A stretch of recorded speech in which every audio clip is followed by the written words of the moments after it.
And welcome to this episode of Cinematary. I'm your host, Zach Dennis, and I'm here with.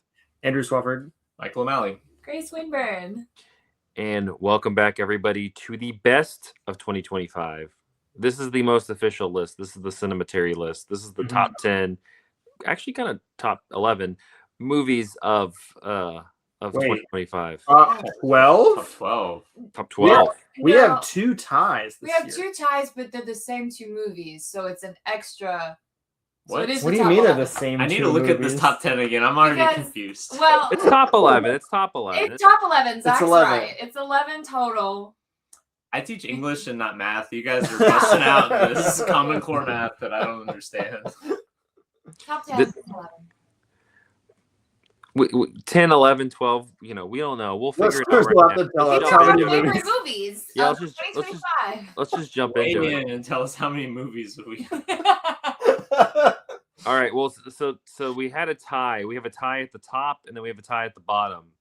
So we have two movies that tied for 10th place. Let's lead off with Grace. Grace, tell us a little bit about If I Had Legs, I'd Kick You. Well, that is a threat. A promise and a threat. If I had legs, I would kick you.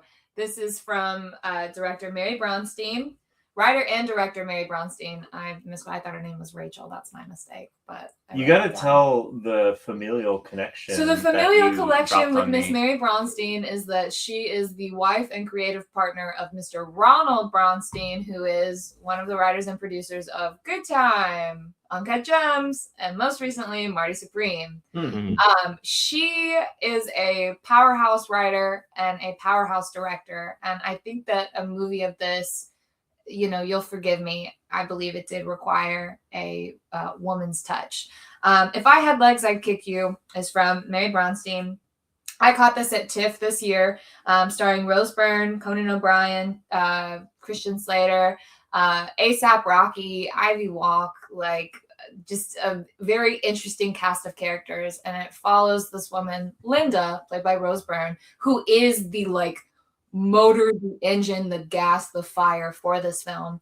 It follows poor sweet Linda as she tries to juggle it all, and it all being her life as a professional career woman, a strained marriage between her husband, this disembodied voice on the phone that is always just calling to kind of berate her or ask her why she isn't doing more of this, or why is this so hard? Why don't you ask for help? What's going on?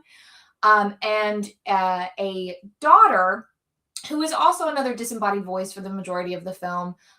This daughter is suffering from some sort of chronic illness that it is Linda's duty and obligation and pleasure and purpose in life as mother and caretaker to navigate the stresses that are, reaching and achieving various growth goals so that her daughter is thriving, that the, chronic illness, whatever it may be, is being managed and navigated well. But this is all happening, and it feels like a lot for just one person. Let's add to the fact that the roof is literally caving in on their home. So mother and daughter must move to a hotel, and there are new stress.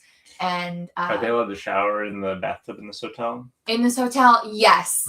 They not like they would have been in Marty Supreme. I'm sensing some Bronstein themes here. Now, when I said that Rose Byrne is the motor in this, now that I know that Mary Brownstein and her husband, they're writers, they're producers, and they work closely with the Safdies, I see the Safdieism of the really taut, tense, anxiety-inducing dialogue that's sort of verbal sparring, as well as the repetitive scenes that the main character keeps getting put in.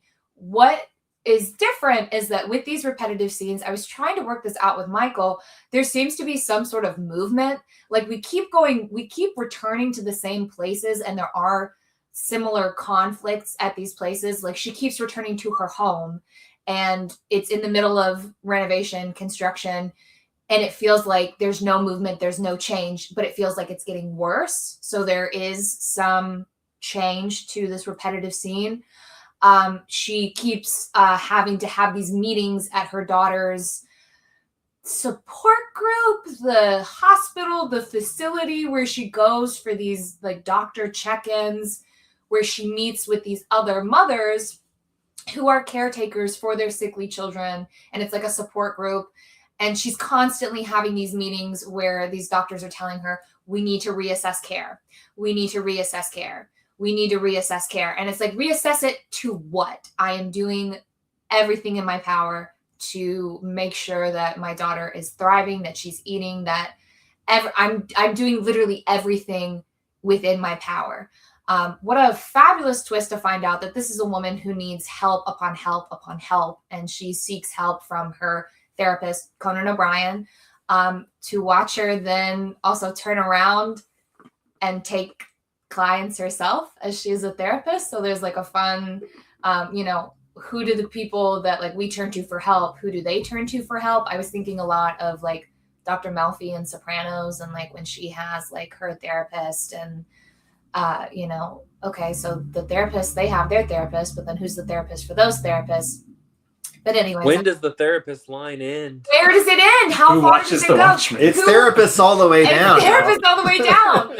And so this is it was taut, it was anxiety inducing, it was also hysterical. Rose Byrne is hysterical. The way that Linda copes with this is like how any normal human being would cope, with alcohol, with marijuana, and then with some mommy time by herself, because that's all that she has in this world where she feels like she is constantly being blamed for everything that's going wrong. And when I say everything is going wrong, we watch people get hurt because of her. We watch an animal die because of her. We watch her daughter suffer in ways that are seemingly beyond her control. And the entire time she is begging for help. Please, can someone help me? And nobody really offers help, but what they do offer are these various platitudes of, you're doing your best. It's nobody's fault. But at the same time, why can't you just ask for help? At one point, her husband does intervene, and suddenly it seems like everything is so easy. And if it's so easy, where was he this entire time? So I really loved this when I caught this at TIFF. I loved the audience that I was with. They were very electric and they were responding to everything. It felt alive. There was this one very funny, but like very upsetting, not even like a jump scare, but maybe like a very big moment that felt very ridiculous. And I could feel the entire row of like seats that I was in. Everybody jumped back. They were so, they were so involved and they were so invested in what was happening that we all shared the same reaction. And that was a very exciting experience. And by the end, I was left feeling pretty hollowed out. The ending for me was very reminiscent of Kate Chopin's The Awakening. There's a lot to do with, and for those of you familiar, I heard our lovely English teachers over here, I heard shared Nodding approvingly. yes, and nodding approval. I know So how this ends. we know how this ends, but there is there's a lot to do with the beach, the incessant, unending waves, push and pull and out, and this ebb and flow of life, duty, obligation, stress, the individual needs of a person. Like, you can't pour from your own cup if it's empty. Like, you can't fill up others if your cup is empty. That sort of saying there. But this made me feel crazy. It's fabulous birth control. I was like, if that is motherhood, and for a lot of women, for a lot of people, I do think that is a fairly understanding and empathetic view of motherhood, and it made me so sad that could very much be a reality. There were some very, very, very interesting and beautiful surrealistic moments of like hallucination or some sort of like lucid dreaming that I really, really loved. And then this sort of like yonic symbol of like eternity through some hole, another life. That was very, very beautiful. Something sort of cosmic there that I really loved.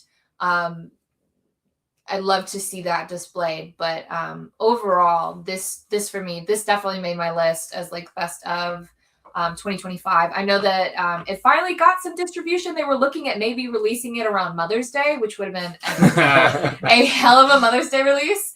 I could not imagine taking my mother to it because then by the end of it, it would have been, Grace, what the fuck? Like, is that what you think of Mother's Day? And it's not what I think of Mother's Day. And it's not what I think of mothers. It's what Mary Brownstein and Rose Byrne think of motherhood. And shout out to them. Rose Byrne really deserves a lot of credit. But also Conan O'Brien, he played so against type, not funny, terrifyingly stoic, and funny in that way. Like icy cold, kind of uncomfortable laughter with how serious and deadpan he was. A$AP Rocky also, wow.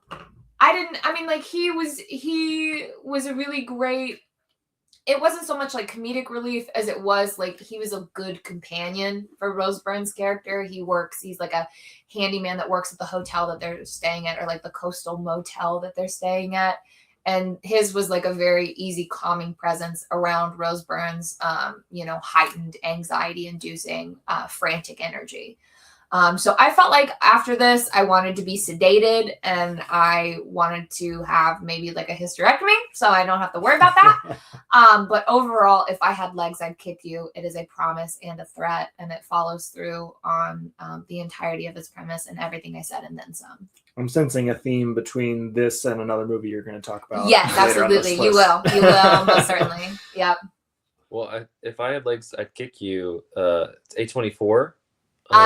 Yes, I believe so. And it's I think it's available for rent, and I saw it's going to be on HBO Max at the end of the month. Oh, fabulous. There you go. Okay. Y'all gotta catch it. I'd love to see it. Oh, This has very been one that I've been wanting to check out. Yes. Our other number 10 movie, Michael, tell us about Sentimental Value. Yeah, I also caught this at TIFF, and it kind of made the rounds. I believe it's going to be the Norwegian submission for Best International Picture at the Oscars. But so this is a movie by Joachim Trier, and it's his first since, I guess it's not really his breakthrough because he was making movies that had acclaim before, but I think that he definitely received like a new level of like maybe audience or acclaim with The Worst Person in the World, and so this is his first movie since then. That movie made it into the Criterion Collection. Yeah.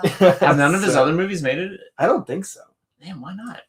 Anyway, I think you're right that it just got him a broader level of attention. Yeah. Anyway, so I mean, like he's even done. I mean, so this is a movie that is mostly in Norwegian, but there's a lot of English too because you have Hollywood actors in this, such as Elle Fanning and stuff. She's And so wonderful. she's very good in this. So, like the plot of this movie is that there's a kind of aging director who doesn't seem like he's getting very many funders for his projects anymore. He's an aging film director named Gustav Borg. Sorry, just the Borg. I'm like, oh yeah, you had said.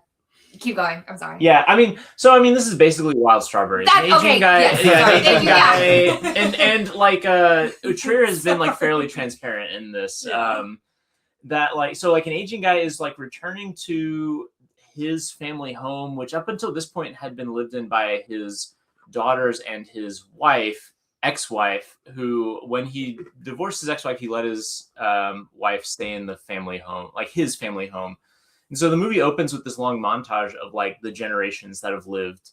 Well, no, actually the movie opens with a flashback with one of the daughters, but eventually we see flashbacks of like all the generations of this family who have lived here. And so like his mother was part of like the resistance to the Nazis in World War II. And we see like his grandmother, and then obviously his daughters have lived here.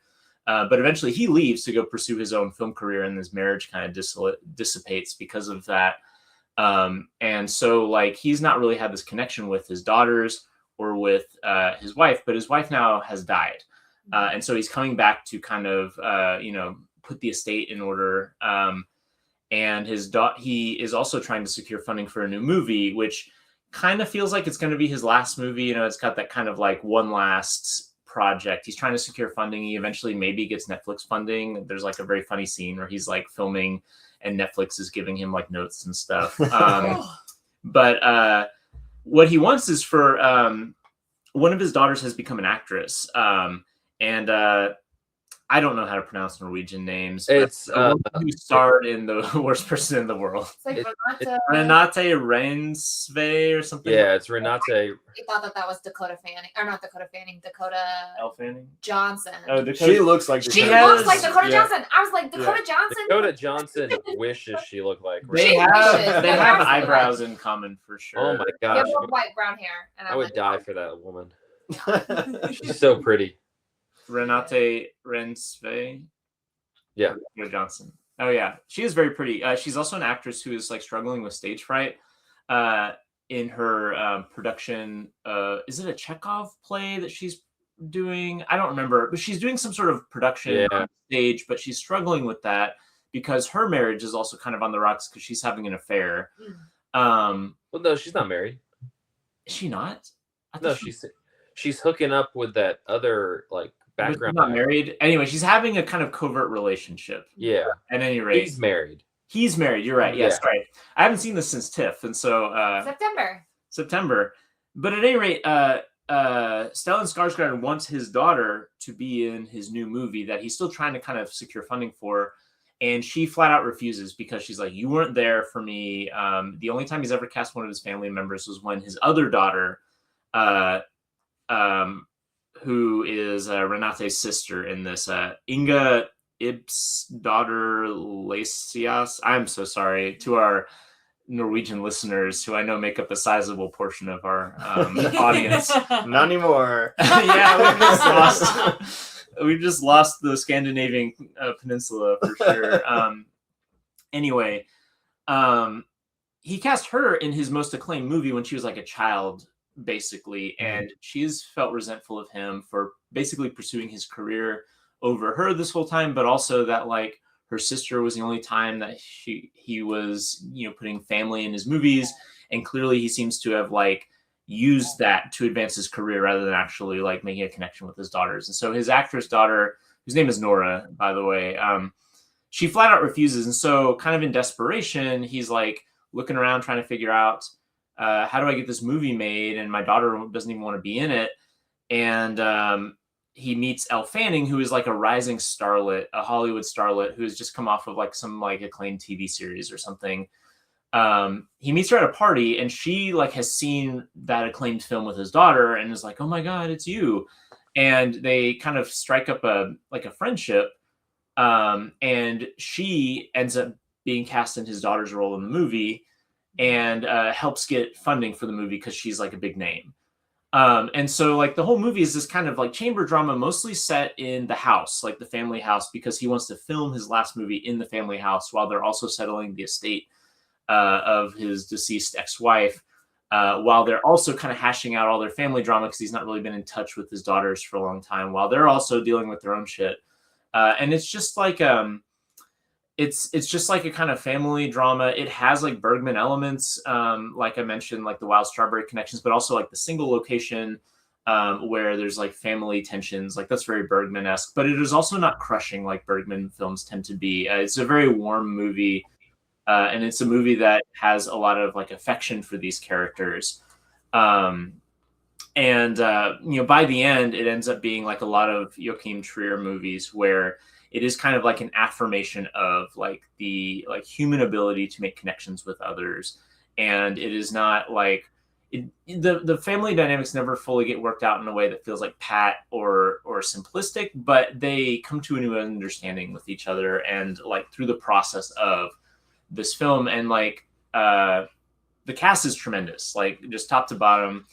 Elle Fanning is really good. She has to. He wants her to perform in speaking Norwegian, and so there's like scenes of her trying to be Norwegian, like trying to act with that, and like there's this really interesting like kind of push and pull between like her being clearly kind of like a green actress, but also clearly wanting to be better and pushing herself while also recognizing I'm actually in the middle of this really like he's like hashing out his domestic problems over this movie and I'm kind of like the fulcrum of this and she feels uncomfortable with that. Well, and he's also just like watching her and he's just like there's like these scenes where he's just you could tell he's going she's just fucking terrible. Yeah. She's like not yeah, the implication is that she's like a solidly like mid-tier actress and he just she's not really right for the part, but she's kind of necessary for the production. And she is kind of becoming aware of this like throughout the production while also like he is like trying to interweave parts of his family history and he kind of mythologizes his family history. Like for instance, like it's his mother who has committed suicide, right? When he was a child. Yeah. And he kind of mythologizes like this is the place where she committed suicide to try to like get a performance out of Elle Fanning. He's like, this is the stool that she used. Yeah, and it turns out like he's like just like inventing like a story that is like helpful for the production. And like I think that that's kind of like speaking to this guy's relationship with his family in general, where like he wants to be close to his family, but also like because he has these kind of artistic and career ambitions, like his family becomes an instrument in his career rather than being actually like a fully realized like relationship in and of itself. Stellan Skarsgård is really good in this role. Yeah, I mean, I'm assuming like, you know, if you're at all like interested in like the kind of like international picture, like Oscar nominees, like this will be like a front runner contender. I'm sure like it's got like buzz and it's got, it's accessible, you know, it's not too like, you know, austere or out there. It's got like recognizable names. To be honest, I don't see Stellan Skarsgård performing in Norwegian that much. And it's very cool to actually see him do that because I'm kind of used to him like I saw him in Dune or, you know, whatever. I'm used to him as a Hollywood actor, but this is him stepping out of that into a different kind of role. In the same way that like, you know, you have like Elle Fanning or whatever, but also it feels very much like a Joachim Trier movie in the sense of he's bringing in his normal stable of Norwegian actors as well. Most of the cast has been in his movies before, and his co-writer has worked with Eskil Vogt, I guess is his name. No, I'm just kidding. Wow, someone more shade at the Norwegians. Someone who speaks Norwegian, please call chime in. Call our line. That's right. Operators are available. 100 WAN. At any rate, like he's been Trier's co-writer since like at least like Oslo, like the Oslo movie. I'm forgetting the specific date that movie. July 31. Is it No, July 31? it's August. It's August something. Anyway, this September? is very much has a continuous through line through Trier's career in the sense of like the actors and writers that he is working with. But also it feels like a kind of interesting wrinkle in that like he's incorporating these broader voices as well, like the actors. August 31st. Oslo, August 31st, yeah. Anyway, it's good. Good job. Zach, you also saw it at TIFF, right? Yeah, I had it as my number 3 movie of the year. Oh, damn. Ooh. It really opened up more on like I really liked it at a TIFF. I think it was my favorite of TIFF. And then I rewatched it. It wasn't your favorite out of TIFF. Oh, No, you're right. Who are you to say such a thing? Because I'm putting together the TIFF website reviews. Blue Heron was your favorite of TIFF, right? That's true. Of the distributed movies, yeah. No, Blue Heron is being distributed by fucking Janus. Oh, really? Yes. Yeah. It's next year. We'll get to talk about it next year. Yeah. Anyway, Cinema, I saw it again when it released in theaters. The cast is just really superb. You know, like, but between in terms of like casts, like full cast, like between One Battle and this one, like just like across the board, everybody's so good in it. I agree on Stellan Skarsgård. He just kind of plays this patriarch director guy so perfectly. I wish he would get a little bit more. It's not about the awards, but I wish he would get a little bit more awards buzz. Heard is that it's because he had a stroke and he has memory problems. He has an earpiece, so they like feed his sense to him. Wait, is that true? Yes. I didn't know that. Ben, is he okay? Oh no, he's fine. It's very important to him that he continues creating and acting. So then when I heard that, it makes it another layer of like sentimentality that it's this important. But you're saying people are saying like, oh, that's not really acting. No, I'm saying that that's like an interesting like approach and technique that for me it makes the performance that he delivers, even though I haven't seen it, that much more impressive. I wish I had known that. That's very interesting. I was a fan of Worst Person of the World. I think this is a lot better. I think this is a little bit more richer.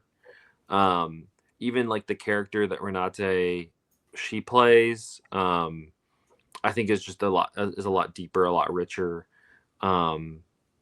There's one scene in particular that's like late in the movie with the two sisters kind of come together and have this moment that's just really beautiful and very heart-wrenching.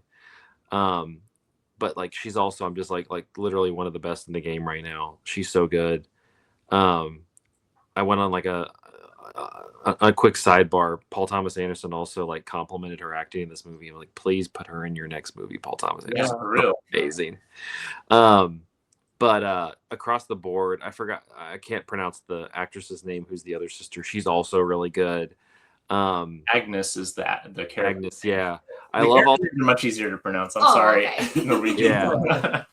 I love all the stuff about the house. I love like ghost of a home, ghost of spaces kind of things, and I really get into that. And this movie has a little bit of that, not too much, but it has enough, and that's kind of like the foundation for the most part of the movie. There are these lovely little montages where they kind of run through the history of the house that are like more or less silent, except that they're narrated, right? So you see like these characters like kind of pantomiming through like different moments in the family history. And I thought those were very, very nice and like gave a kind of almost novelistic scope to the movie. Yeah.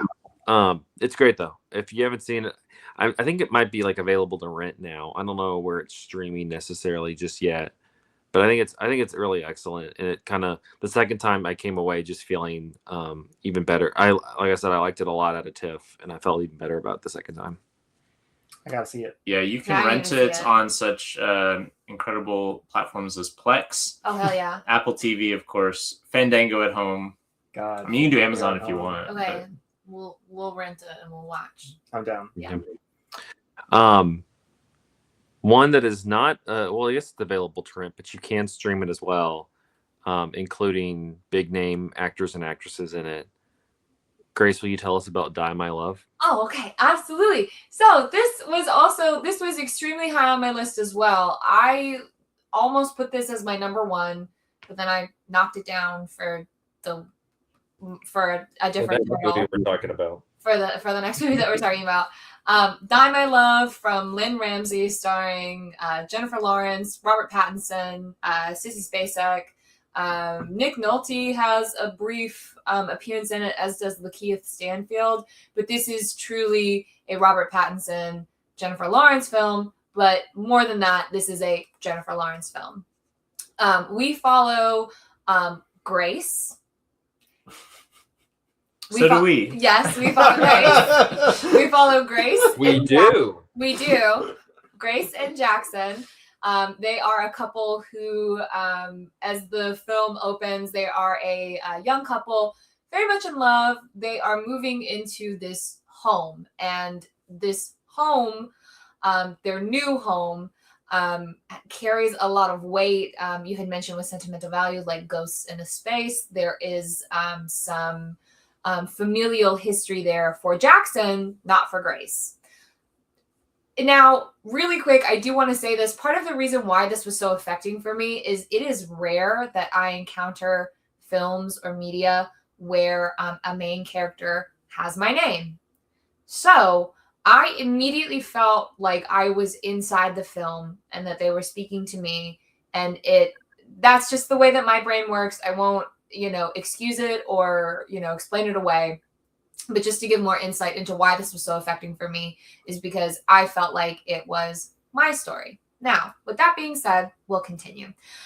Grace and Jackson, they have just moved into this home, and you can tell that there is this real intense animalistic passion between the two of them. What happens? They have a baby. And so this is what was so interesting, where it does dovetail with If I Had Legs, I'd Kick You, because there is, two mothers at the core of this. One, Linda struggling with like being a mother, a career woman, keeping up the home, her daughter being, chronically ill, and also like maybe a little bit older. With Die My Love, Grace is struggling in a way, but it doesn't seem as though it's postpartum. The baby is well cared for. The baby is well loved.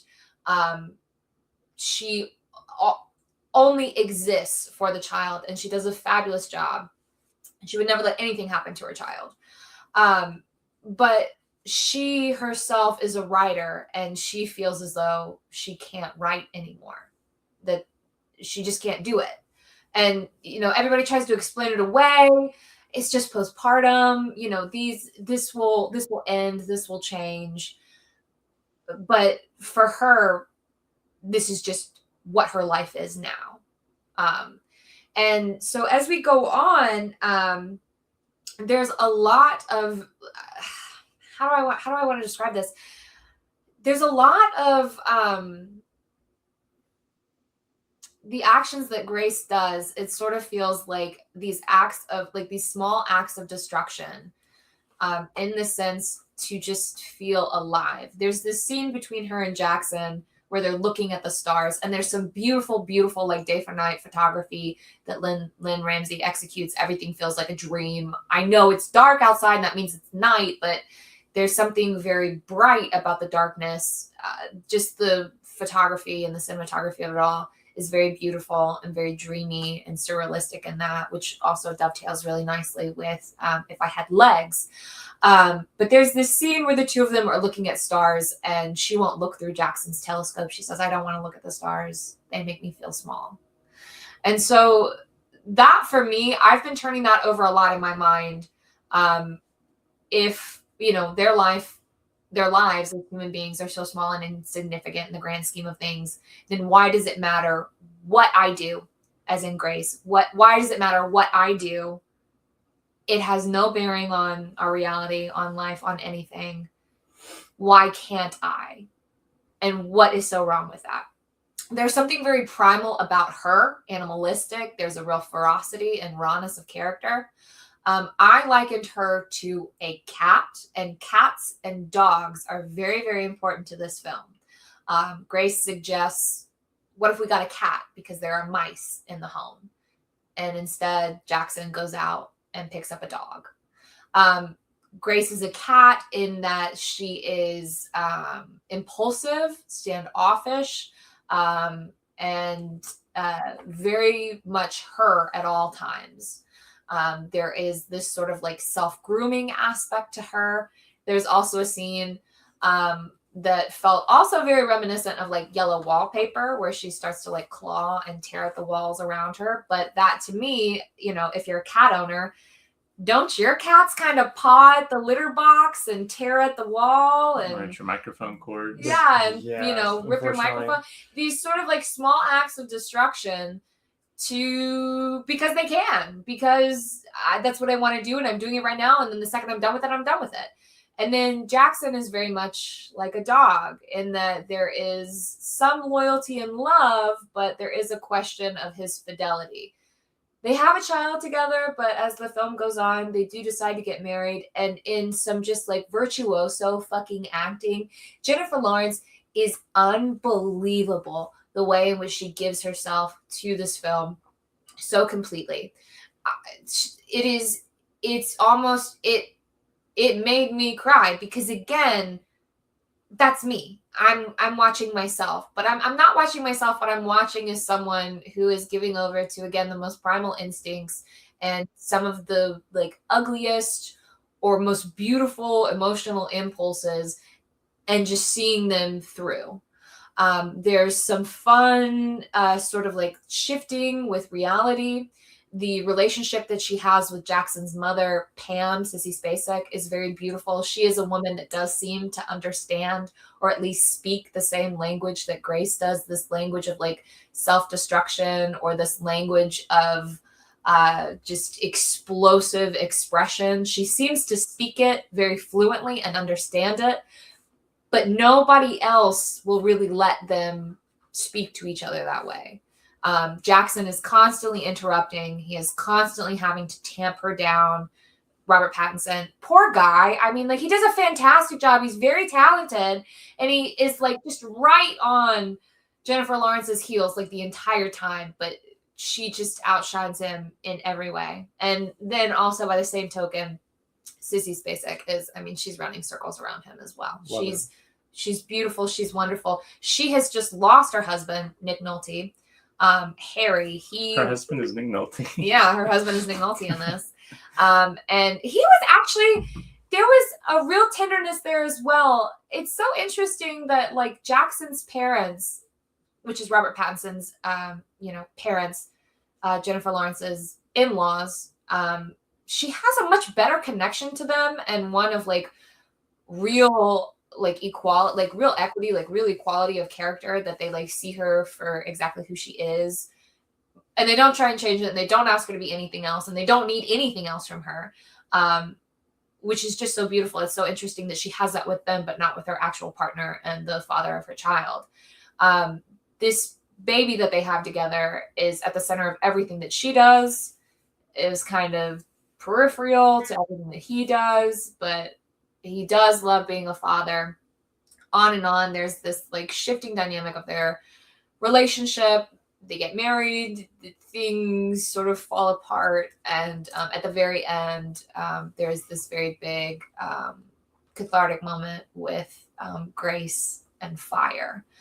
I was absolutely so touched by this, and I haven't seen a whole lot of Lynn Ramsey at this point. I've only seen this and You Were Never Really Here, but I really love the way that she's able to capture really, really difficult, heavy, like emotionally heavy subject matter and make it beautiful. I was thinking a lot while I was watching this. So there's a very big fire at the end. I don't want to say too much else beyond that.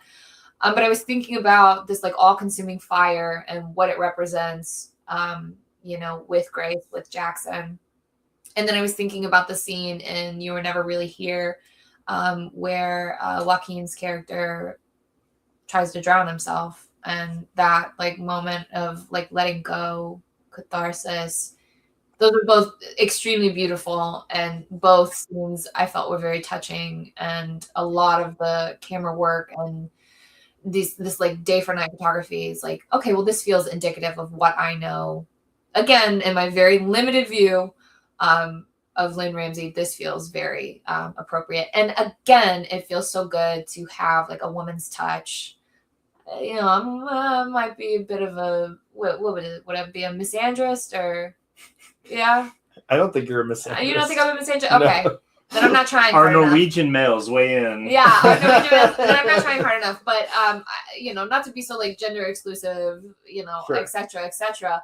But there is there's an empathy behind the camera that I think that Lynn captures, as well as like Mary Brownstein captures very well in these films about women pushed, to the edge. Yes, okay, very woman on the verge, or a woman under the influence, or like a struggling mother, but she's great at being a mom. So it's so not about the like impact that motherhood and like postpartum depression takes on a person. It's something else entirely.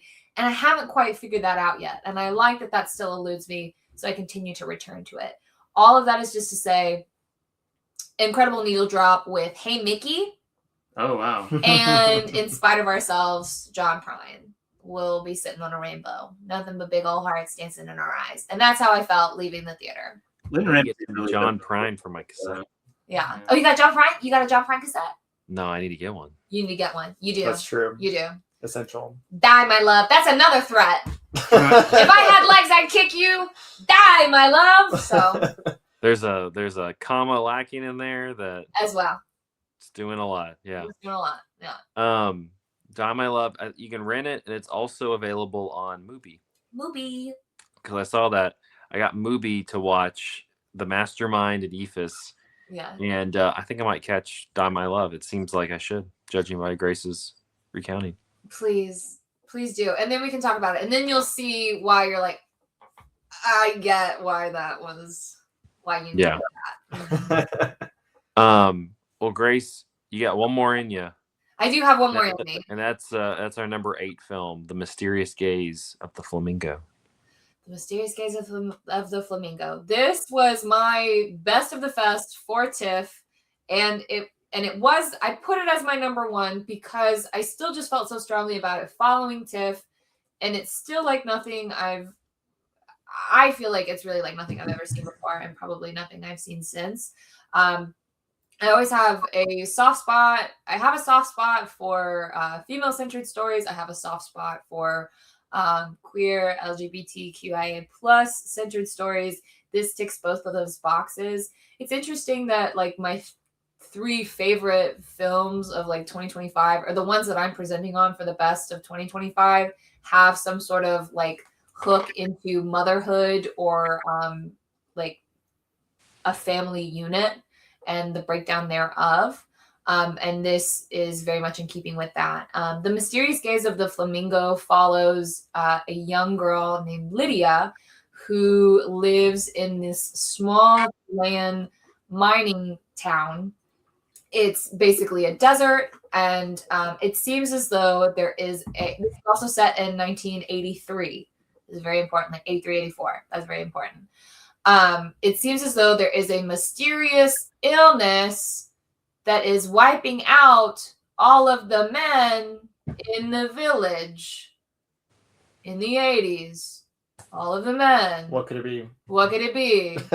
And it seems as though Reaganomics. and it seems as though this illness is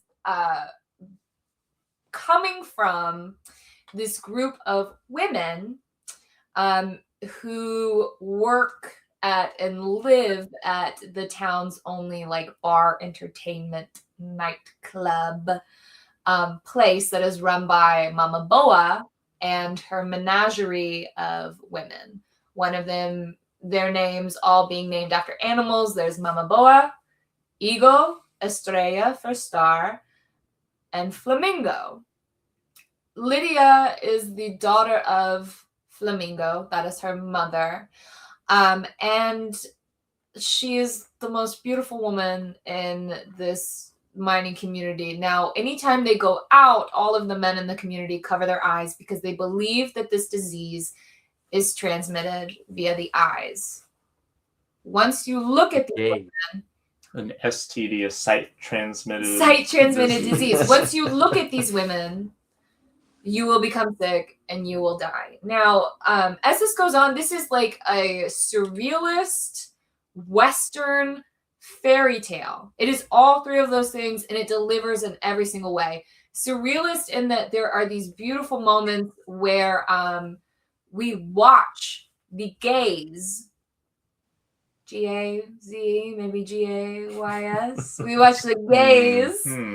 We watch the loving gaze being transmitted between 2 characters, and we get a sense of Lydia's perspective, because again, this is all distilled from this like 10-year-old girl who is encountering for the first time in her life, she's becoming awakened to such things as love, as sexuality, as violence, where love and violence are inextricably linked. They are one and the same in this world, and that is so painful to watch a little girl try and like tease that out. It's heartbreaking. This was the best of the fest. I certainly cried a lot. There was a lot of people in the theater crying with me as well. And then there were these really big moments of like, yes, triumph. No, actually, that was fantasy, that was all dream, maybe, I don't know. And that's where the some of the absurdism comes in. There are bits that there's a lovely wedding, somebody rides in on a white horse. It's kind of all over the place in that like fairy tale element, because again, it's all from this little girl's perspective, and it's how she is like internalizing the world around her. The women in the home, I'll go ahead and let you all know. And I'm going to use the terms that they used in the film, just like in keeping like historically accurate, but also like respectful for how they identified. These are transvestite women, or rather almost drag queens. They use the term drag queen. They have like a variety show, and it's the Miss Alaska, grand extravaganza, and that to me is reminiscent of like ballroom culture. Sure. But they do refer to themselves as transvestites. Mm-hmm. So that's me tacking on the drag queen, given my like modern 2026 now eyes. But they do refer to themselves as such. And the men in the town, they're maybe a little afraid of how they really feel, and that's where that element of violence rears its ugly, nasty head. This is beautiful. This is tender. There is, again, real kindness and respect behind the camera on these players as they just exist in plenty of scenes, and that their existence is enough that it frightens and arouses the other people around them, and they force them, as in like with their own existence, they force them to confront that and challenge it and meet and exceed that at every turn. So there's that like very moving, powerful experience there. But there is this question of like, what is a family? What makes a family? And what happens when a family unit dissolves? Lydia has to grow up very, very quickly. And it also seems that from her own perspective, she's the only biological female in the town. But again, as the world unfolds, we realize that's just not the case. It's just she's only ever been with her family inside Mama Boa's house, and she's only ever played with the boys her age. So that's why it looks like there are no other women in the town, so to speak. Cis women. No other, yes, thank you. No other cis women in the town, so to speak, or that she is aware of, that she has encountered yet.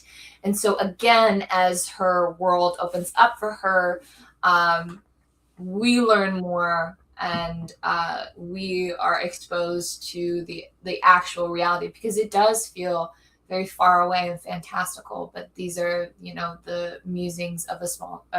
I cannot reiterate, like, she's barely 10, and this is all she's known. There is a flashback scene where Flamingo, she has just given birth.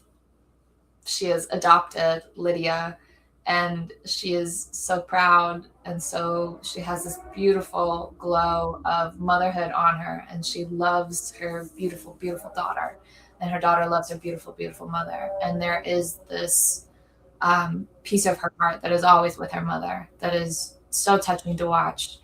The entire thing is so beautiful. This, I believe, what I saw, if I remember correctly, and I saw, Michael, you have it pulled up, is this the directorial debut of I believe Diego Cespedes. This director has a couple of shorts, but I think it's the feature debut. I think this is the feature debut, and what a way to debut with something so powerful, so touching, so tender, so empathetic, and again, really kind. 2025 was a big year for empathy on screen and like behind the camera, where we are looking at our actors, our subject matter, with real kindness and love. So just wonderful throughout, and I have not stopped thinking about it.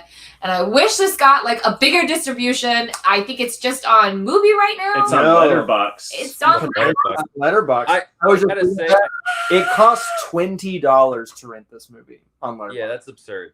But also, like, I think this might have slid by. This really didn't get a distribution this year, so it kind of is ineligible. But we'll keep it at number 8. Okay, we'll give it like Is, it's Well, is, no. is Letterboxd rental not distribution? I'm counting that. Just because it didn't get a theatrical release doesn't mean it's not a 2025 We had fucking movie. Rap World as our That's so true. number 2 or something last year. Oh, and didn't I we? asked them about that. I'll tell you about it later. But this Well, if you it's- asked too about that. Conor Malley? I asked Eric Rothel about it. Who is that? He's the one that's in. He's in Rap World? He's in Rap World. Oh. Is he one of the? Is he one of? He's Conor the Malley's one friends? that's like got the like beard, and he's like, he's very that. So you asked him what? Sorry, we're stopping everything. We're We have stopping to have a everything. quick No. wrap Everyone up. get back in your 2024 Get back in your mindset. 2020. No, Imagine we were watching Rap World. I asked him when there's gonna be like some sort of distribution. Yeah. When is it in the Criterion Collection? Yeah. Right. I asked. I was Yeah. like, when is there going to be distribution for Rap World? And he's like, oh gosh, I don't really. He was so nice. He was like, oh gosh, I don't really know. I think a lot of people are just sort of pirating it, and that's okay. Pirating It was it's on on YouTube.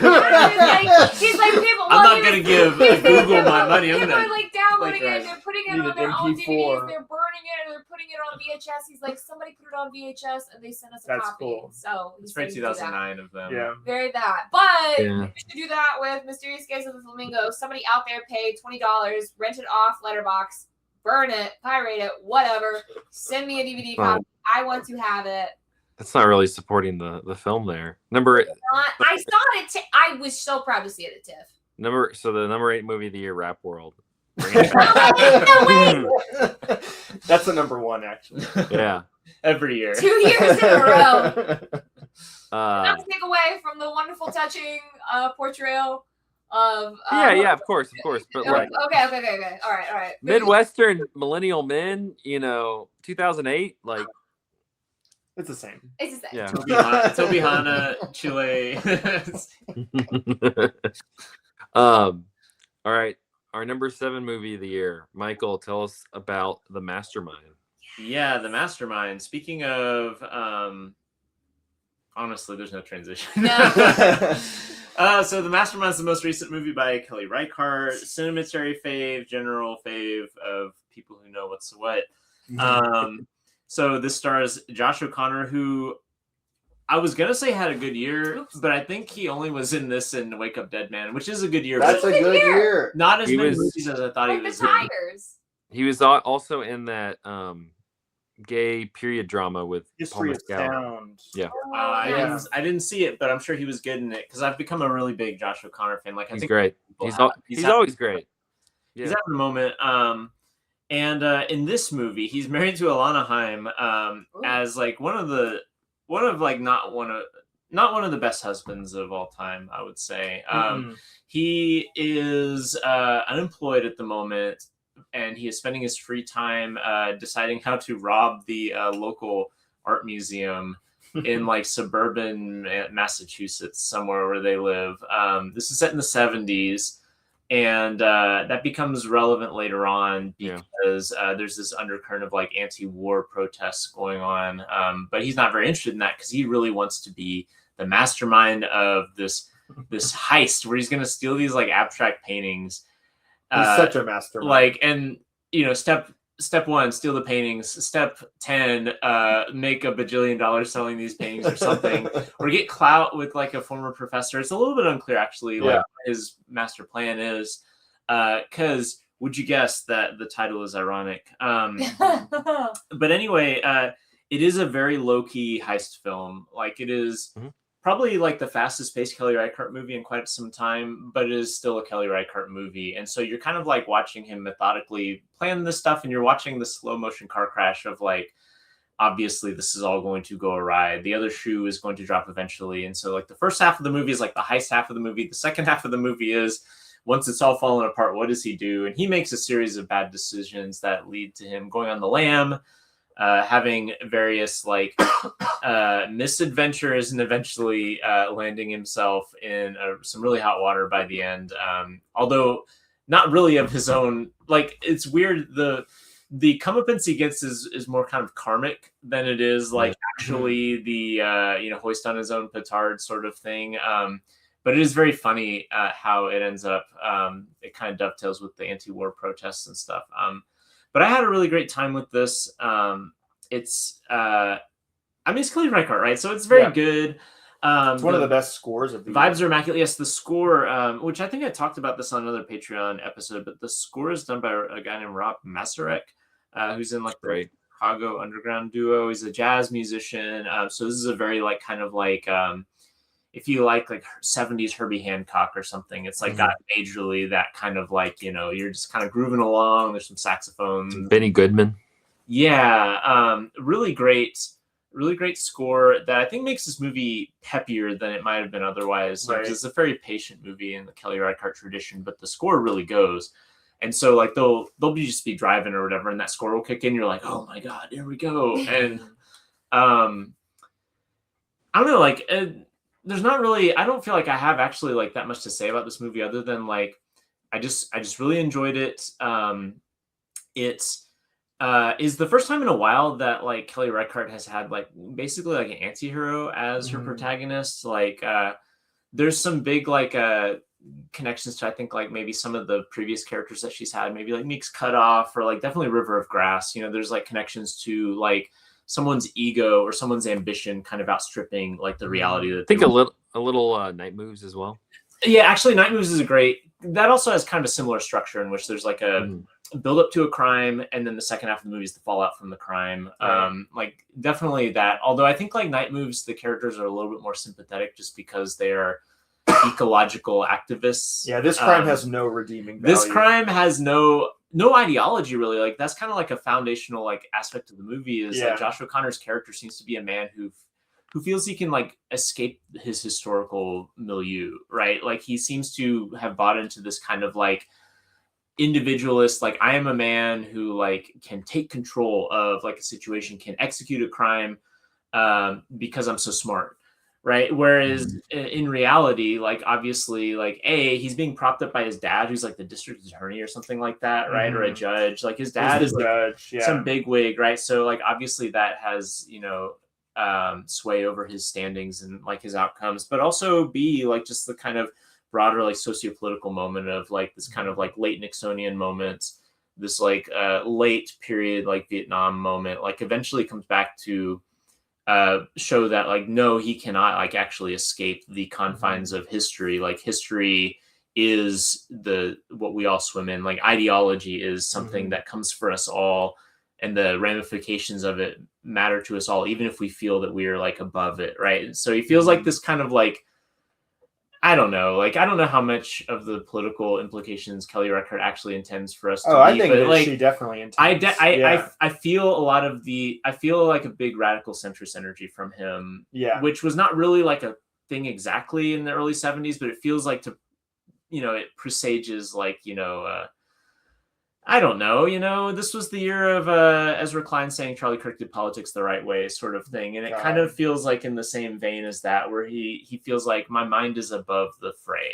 And he is shown not to be above the fray by the end. And I think it's very cathartic where it goes. He's also a man with effectively no community or strong ties. Like the guys who do the heist with him, it seems like he doesn't know them all that well because he's not able to predict how that's going to pan out. He picks some very poor collaborators. And then like later on when he finds some people to like hide out in their home, you get the sense that these are people he knows from a long time ago, but he has not made any sort of efforts to maintain that friendship, and he only calls them when he needs something. Well, in fact, so it's a husband and wife, and the wife does not want him there, like unequivocally. Right. And later on, when he's on the lam, he calls Alana Haim, his wife, and you think it's going to be a moment of reconciliation, but he's just asking for money because he's like running out of money, and he's like out in the middle of nowhere. And like this whole kind of like I'm a self, I can be, hack it on my own, like this kind of pioneer, masculine spirit is like a total fraud in the long run. It's a kind of interesting like counterpoint two Marty Supreme when you have two just like individualistic main characters. And going back to a point Grace made earlier in the podcast, it's very interesting what a movie with a woman's touch feels like compared to one without. Yeah, I would say that like Marty Supreme is in some ways similar in that like Marty leaves like a trail of collateral damage, but the difference is that he's actually good. Like He has charisma. He's He has good. charisma. He's good at lying and he's good at ping pong. Josh O'Connor. Howard was in Uncut Gems. Howard was very good at gambling. He had like this really great acumen. Like, Right. You know, when they're good at what they do, it kind of Yeah. makes it hard to hate them. There's like, a Shakespearean element yeah. to Marty Supreme, whereas like the Mastermind is just pathetic because like facade after facade of this guy's like dignity is just ripped away as the movie goes on. Marty Supreme not on this list, by the way, but Spoiler. some of us like it. Some of us like it. Some of us like it better than the Mastermind, but Mastermind very good. Mastermind very good. Mastermind very good. I watched it kind of at the end. I really liked it. I feel like the second time I did it, it would rise in this list for me. I thought it was great. Yeah, very good. All right, to wrap up this first part, which has gone already an hour. Number 6. Take it away, Swaff. A movie that we surely have nothing to say about. Well, okay, can I say we had like an hour plus long, and it's not resolved. So we should say the name of the movie. Our Cinematary's number 6 movie of 2025 is Eddington by Ari Aster. My number 2 movie of the year. One of 2 movies that I saw twice in the theater. One time with Grace. And I'm very glad I did. Ari Aster makes very detail-oriented movies. There's lots of stuff in them, like in every inch of the frame that you can kind of pick over and think about. There's even stuff that you can't see in it. Like I listened to an interview where he's talking about this bar set that he shot in. Like there's a mural in the back of the bar that's like the history of the town of Eddington, but like the set is through the shot is too dark and you can't see it. Damn. But in terms of the plot of this movie, this is a period piece set during 2020, during the COVID quarantine, in kind of the height of the mask debates, as well as kind of the beginning of the George Floyd protest that kind of happens a little bit close to halfway through the movie. And I think that knowing those things about it really did shape a lot of the critical response to this movie. It got a very polarizing reaction from people. Some people just really didn't want to relive 2020. Some people took issue with the way that Ari Aster handled the George Floyd stuff. But I would say that the primary focus of this movie is not either one of those individual political issues. He is more interested in the internet in general and the way in which the internet becomes this matrix through which we experience and engage with the world. When it comes to all political issues, as well as like our own personal relationships too. And Cinematary has a series coming up very soon called Internet Movies we have been talking about lots of movies that deal with the internet in various ways over the years. And I think Eddington is a very good internet movie. I think that it captures something about the internet that we really have not seen represented on screen. And that is the existence of echo chambers and the way in which those echo chambers warp our sense of reality. So this is a movie where you see people on their phones a lot. You get to see just people scrolling through their feeds and all the things that they're being fed from their algorithms.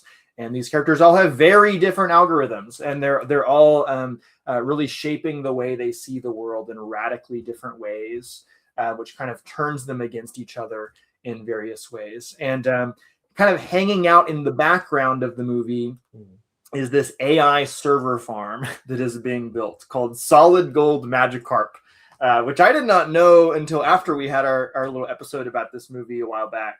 that is actually like an AI command that you used to be able to type in solid gold Magikarp into ChatGPT to like break ChatGPT or something. Is that right? Yeah, it's some weird quirk on how the data worked, where like that like pinged a bunch of things that made like the large language model issue like nonsensical results. Yeah. Like I looked up the tech and it doesn't make sense to me. But Yeah, I don't think that I could understand or explain it. But you know, Ari Aster is kind of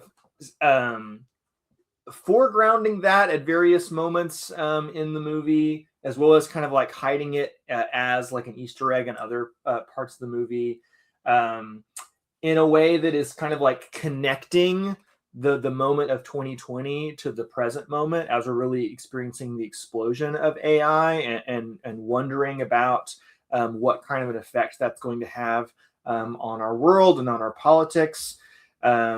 And it seems to me that it's going to have this kind of exponential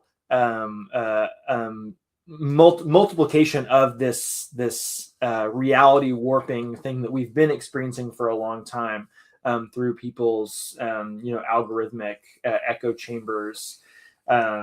And so I really like it as kind of a stealth movie about AI, even though the characters are not really experiencing that directly yet, but it's coming for them, right? Should also mention this movie is a Western. It is set in New Mexico, which is where Ari Aster grew up. And it's trying to be fairly accurate in terms of like what this kind of New Mexico town is like in terms of demographics and like how those folks engaged with a lot of the political issues that came up in 2020. And you have this kind of like classic Western standoff between the lead character played by Joaquin Phoenix, who is the sheriff of the town, and then the mayor of the town played by Pedro Pascal, who seems like, from all outside perspectives, seems like a very stand-up guy, seems like a fairly progressive figure, but is actually just kind of an agent of capital, right? He is just helping the server farm people get all their permits taken care of and whatever. And you kind of see the way in which like all these characters are being puppeteered by larger forces, whether those be the internet or financial interests that kind of have them in their back pocket. He's also, Pedro Pascal's character is also kind of like a social climber. He ultimately wants to be like a governor or a senator one day, so he's just kind of like chasing those incentives. And I think it's really interesting to have this like clash of this very archaic style story of a Western where like, you are seeing these kind of classic Western images of people standing in the middle of empty streets, like staring each other down. But at the same time, it is a movie where like the primary battle is happening on the internet, and the primary battle is over like who gets to control the narrative of people's political reality. Well, and those classic Western images are only occurring because of COVID lockdowns. That's true. That's so good. Yeah. I also love that all the characters, or at least Joaquin Phoenix character, I forget if anybody else is doing this, but they carry their cell phones on their like belt holster, like a gun, right? There's a scene between Joaquin Phoenix and Pedro Pascal where he's filming their conversation the whole time, and it's like he's holding a gun to like him, who right? can get it up faster. Yeah, it's because it's deadly. Absolutely, yeah. So everybody's pointing their cell phones at each other and trying to frame everybody for one thing or another. And I can understand why people would take issue with a movie that's kind of dealing with the internet in some of those terms, but we actually have very few movies that are dealing with like the lived reality of the internet as it exists today. And I know that that's a feeling that Ari Aster shares. In interviews, he said that he's felt like a little starving for art that engages with the present moment of the internet and the present moment of politics. And So he kind of made the kind of movie that he wanted to see. And I am also very grateful for that. There's been kind of like an ongoing discourse in the film world about like the fact that so many major auteurs are just making period pieces and are not really engaging with the present moment. And so, yeah, this is like a full like jump into the deep end of the pool of attempting to do that. And so, people have strong opinions on all sorts of political issues this movie touches on. But I don't think that it is actually taking like a particularly firm stance on any of those issues. It is more so kind of talking about the way in which the way that we see those issues is so shaped by these algorithmic forces that like what is actually true about them is like so up for dispute, right?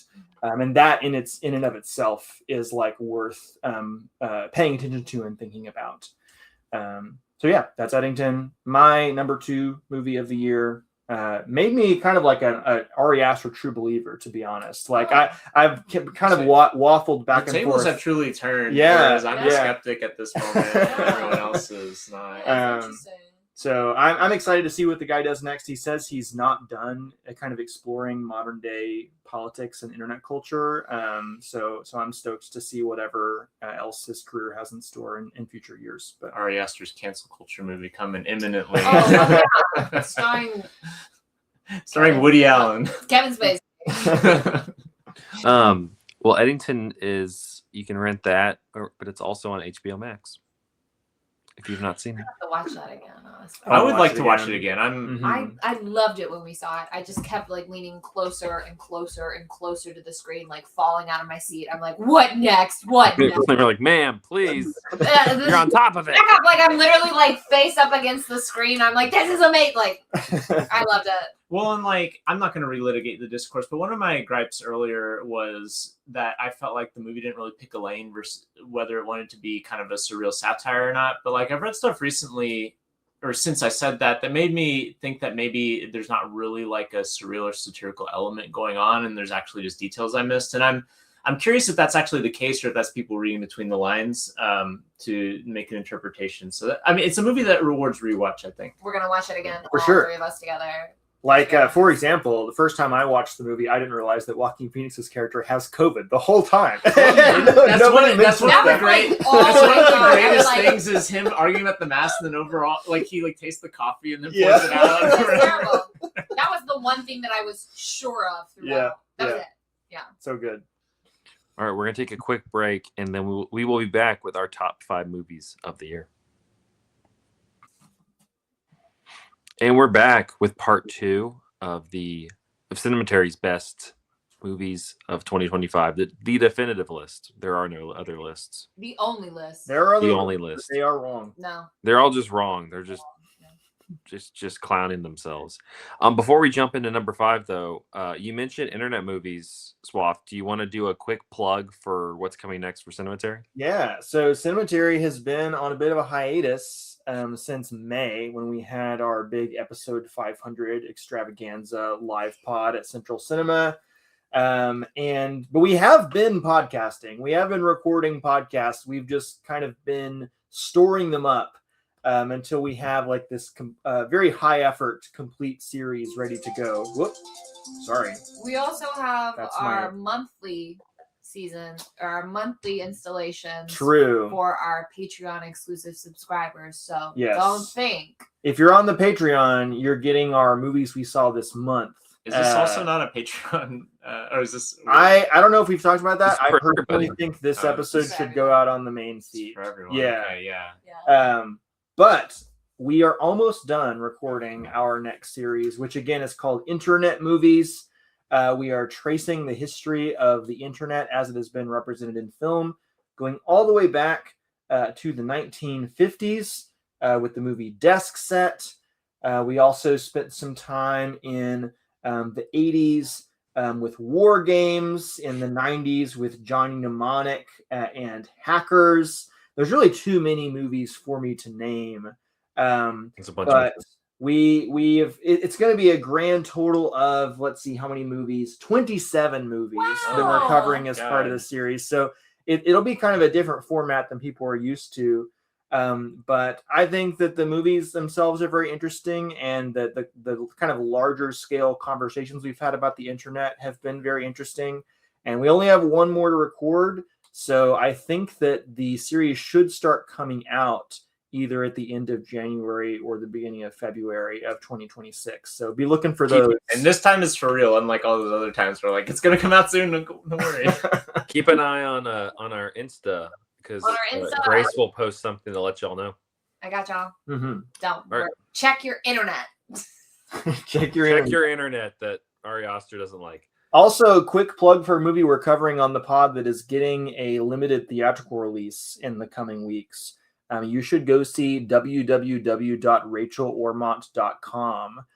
If you would like to know more about this movie called www.rachelormont.com, you could go to www.rachelormont.com. I'll say no more about it, but that movie is fucking wild.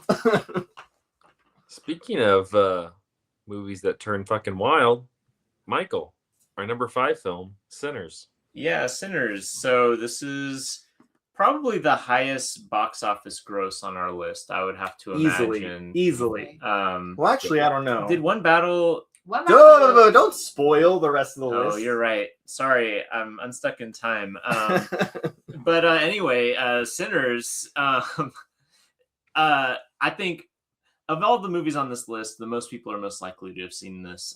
But it's Ryan Coogler returning basically from his Marvel sojourn.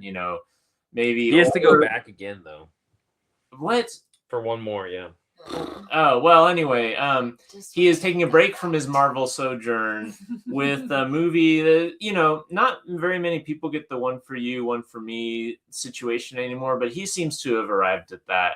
So good for him. The Sinners is kind of the one for me, which is, it's set in the 1930s in Mississippi, I believe, starring Michael B. Jordan twice. He's his own twin brother in this movie, and you can tell them apart because one wears a red hat and one wears a blue hat. Yeah. Dream and blunt rotation. They are coming back from, I believe, like Chicago back to Mississippi after having maybe gotten involved in some organized crime shenanigans, but they had to flee, and now they're back and they're going to make a speakeasy. And so the first half of the movie is them putting together the speakeasy, and they want a really rockin' band for the speakeasy. So they're like collecting musicians who are going to be at the speakeasy. At the same time, we break wind, or not break wind, we catch wind. We catch wind. Somebody breaks wind.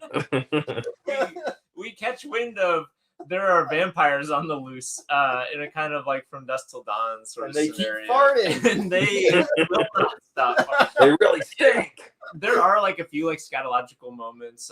Someone spits in someone else's mouth in this movie, and That's not scatological. Come on. Is spit not like in like Scat is poop. Does it have to be poop? I I thought it think- was I like think it has bodily to be emissions. There are bodily emissions in this movie. We'll just say that. There's People some. are like, what is this movie? Exchange of bodily There's blood. There's spit. There's sweat. There's other fluids as well. But We got to get away from it. Yeah. You go. I've had a lot of like kind of Yogi Berra moments in this. At any rate, there's fucking vampires that are they're like Irish, like Scots Irish sort of like coded vampires. They're the white guys who are like slowly kind of like creeping toward where the speakeasy is going to be, and the movie kind of culminates in everyone's having a great time at the speakeasy, but the vampires are rounding the speakeasy, and things come to a head where the musicians and the brothers Jordan have to protect themselves against the vampires. And this being a Ryan Coogler movie, it also has like metaphorical implications, because like the vampires basically are not just like turning other people into vampires and sucking their blood. It seems that they're also like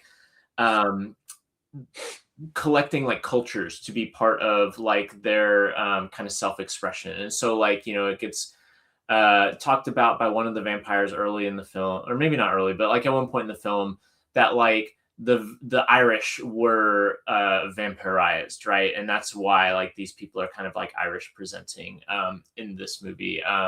And like they intend to do so with like the kind of blues like juke joint sort of thing that like that they have put together here. And there's like a lot of the movie that is about like cultural and identity representation and how those things intertwine with like the scope of like the forces of like history and colonialism, and how vampires are kind of like a metaphor for that. And I think that's all really interesting. And the movie is very, very taut in terms of like its themes and its presentations of those themes, but also like it is just like a ton of fun, like so much fun. It is a musical. There are like some very good musical performances as the band's being put together, and it's all kind of like lead up to the band all playing together in the juke joint, which is kind of probably the most famous scene of the movie, where you see like this kind of like a cosmic, like time spanning musical sequence that is like incredible and done in one take. But then you also have the vampires who get their own kind of like jig sort of musical sequence that's very fun. Yeah, I thought this movie was really good. Great performances. Haley Steinfeld is in this. Obviously, Michael B. Jordan is great in both roles. Delroy Lindo is in this. It's just like an amazing cast. Had a great time with this, and I guess the rest of you guys did too, because it's also on the list. It is the highest grossing film on our list. Would you like to guess what number it was in terms of like the ranking of the box office last year? Oh no. So I want to guess I'm going to say it's number 1, just because I feel like a lot of. You think it was the highest grossing film of 2025? No, because probably Wicked was. It is the number 20th film. Yeah. What is beat out by such gems as Thunderbolts. What the fuck? Wait. How is Harry Potter Deathly Hallows Part 2 on this? They're counting re-releases. It made Harry Potter made more in re-release than Sinners did. The live action movie made more than this. The Lilo and Stitch live action movie made more than this. Though the number 1 is Niza 2, the Chinese animation movie. So is that converting like from? Oh, so technically, America did it gross that much? Well, not yen, right? Or not yen. It's, I don't actually know what currency China uses. Or do they use yen? The American dollar. I don't know. So that's international gross. Yes, it's international gross. Yeah. Yeah. Man, because I felt like one of the big stories of this year was people thinking that certain movies were like blockbuster surefires and they underperformed. Like Mission Impossible really underperformed. I mean, that movie wasn't good. It wasn't very good, but it did better than Sinners. What? Really? Yeah. I don't want to hear that. This is fine. It's like finally some original storytelling. And I'll tell you guys this, as someone who is like so obsessed with vampires and like vampiric depictions, like within film, I had no idea going into this that this was a movie about vampires. I genuinely thought that this was a movie, like a historical fiction about bootleggers and like the Black experience, or like the multicultural experience of the Mississippi Delta. And then that was enough.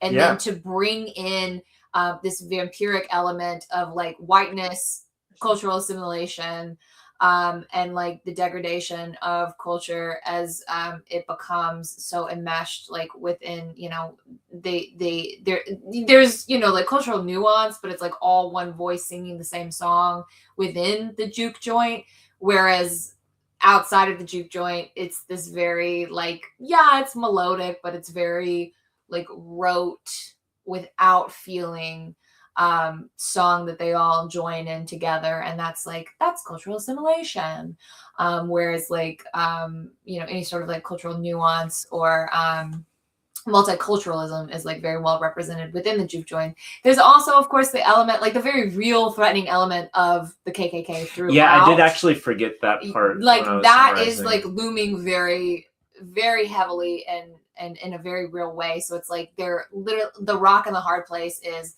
the rock is the vampire, the hard place is the fucking KKK.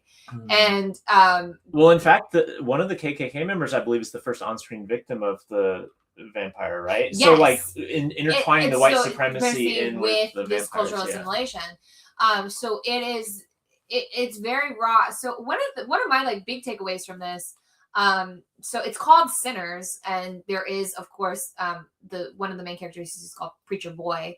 The son of he was the son of a preacher man. A preacher man played by Saul Williams, by the way. I love Saul Great Williams. cast. Great Yes. Throughout, and so this young boy, this young man, this young actor, who plays Preacher Boy, I think was this his first role?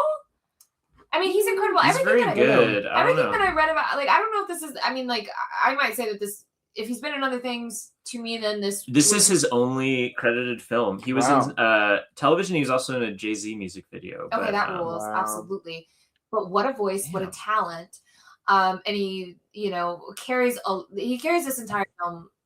Well, so does Michael B. Jordan, but he's very, very. It's an ensemble. It's an ensemble. Truly, it's a very well done ensemble. But what was I going to say? I learned that the musical aspect of this film was so rooted in like Mississippi blues, but also in Memphis blues. So shout out Memphis for supplying the musical DNA that is like so essential to this film. But I really enjoyed, as it got to the vampiric element, again, as someone who is so obsessed with vampires, I really loved that sensuality and carnality are placed within the realm of humans, and that the vampires are fairly neutered, I felt. There's a lot of expression of like sexuality and like sexual pleasure like amongst the living, that is what it means to be alive, is to love, is to have sex. I mean, we were talking about the scatological aspects. I will say the spitting is done by a vampire during sex. But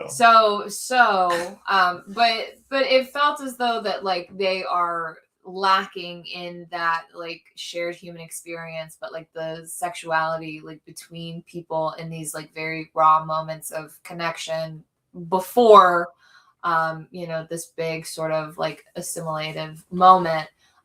They were very meaningful and very moving, and like nothing felt.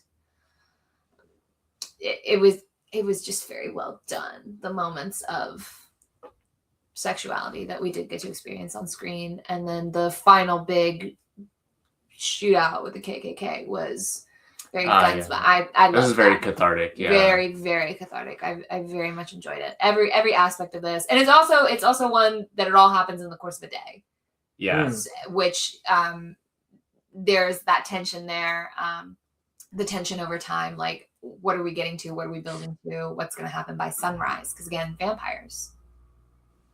So really glad Ryan Coogler got to make this movie. I've heard people kind of analogize the Disney Corporation with the vampires, and that this was maybe like a kind of commentary on that, which I think is really interesting to imagine that, like,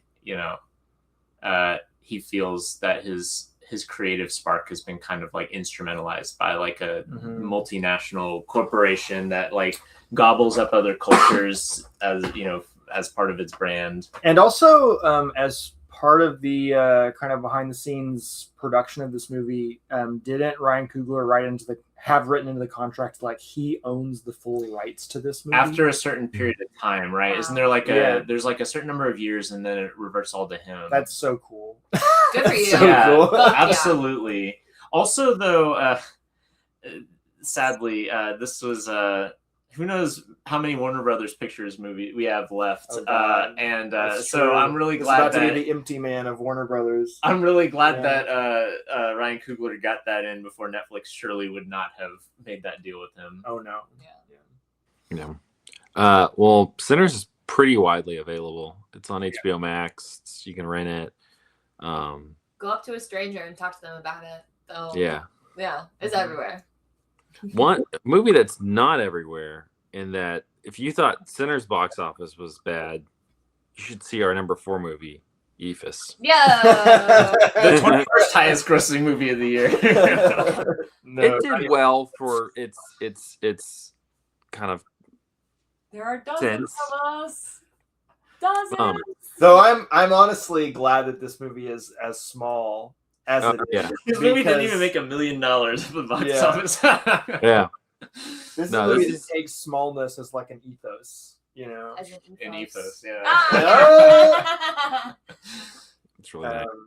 Who's talking about Ephus? Is it you? Zach. Of course it is. Hello. The first I Zach got my baseball hoodie Oh, on. man. Yeah, Ephus. It's the first feature film from Carson Lund. hopefully first of many. Yeah. It doesn't. I don't think. I mean, maybe you'll recognize. There's not a ton of people in the movie that it's like, oh, who's acting in it? It's kind of like, yeah. Frederick on Wiseman. Frederick Wiseman, Who's on famed first? documentarian. He does a voice, yeah. But it's there is a development project that is coming to the area where this baseball field is, a dastardly school, which is very funny. It's not like a Whole Foods or like luxury apartments. It's like a school. You're like, but this construction project is going to come. They're going to take out the baseball field and build it there. And so these two teams, which seem to make up, I think they just play each other. The two team baseball adult league, is going to play their final game at the baseball field to close it out before they tear it down to make way for the school. And it's like the most hangout of hangout movies. It's let's hang out for 9+ innings and watch these dudes play baseball. It's I rewatched it the other day, and it's kind of it's almost just like segmented, not only just by innings, but just segmented into different groups. And it's kind of like most of the movies, you're just bouncing to different different pairings of people who are like having interactions and having conversations. Conversations is a strong word. Banter. Yeah. Banter. It's a lot of hey about like that sort of thing. Yeah. A lot of banter, it's an extremely funny movie though. It is. Yeah. It's an extremely funny movie. My favorite line of the entire movie is when one guy's wife leaves the game and he goes, you guys, you know what I just realized? That guy's wife's named Linda Belinda. And then it just like moves on to the next thing. I think it's like the line comes from off screen too, doesn't it? Yeah. Like that. You It's don't like even not see the person. even- It's like faint, so it's like you can tell he's like yelling it across the field. He's like Linda Belinda. I love this movie so much. Yeah, I love it a lot. It's It's not just just because of the baseball element. It like captures this really like sense of community. It you just kind of you have like these little pockets of things happening.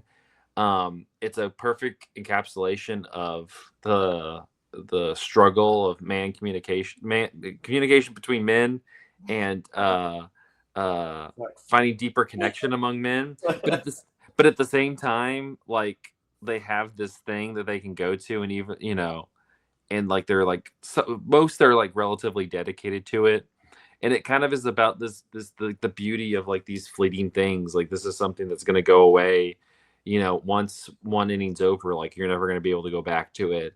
And you just have each of the men involved like kind of coping with it or making sense of it in their own different ways. You have people who leave early. You have people who kind of play it out and go, oh, that was fun, and then call it a day. You have people who stay on the field and shoot fireworks and kind of really try to give a send off to it.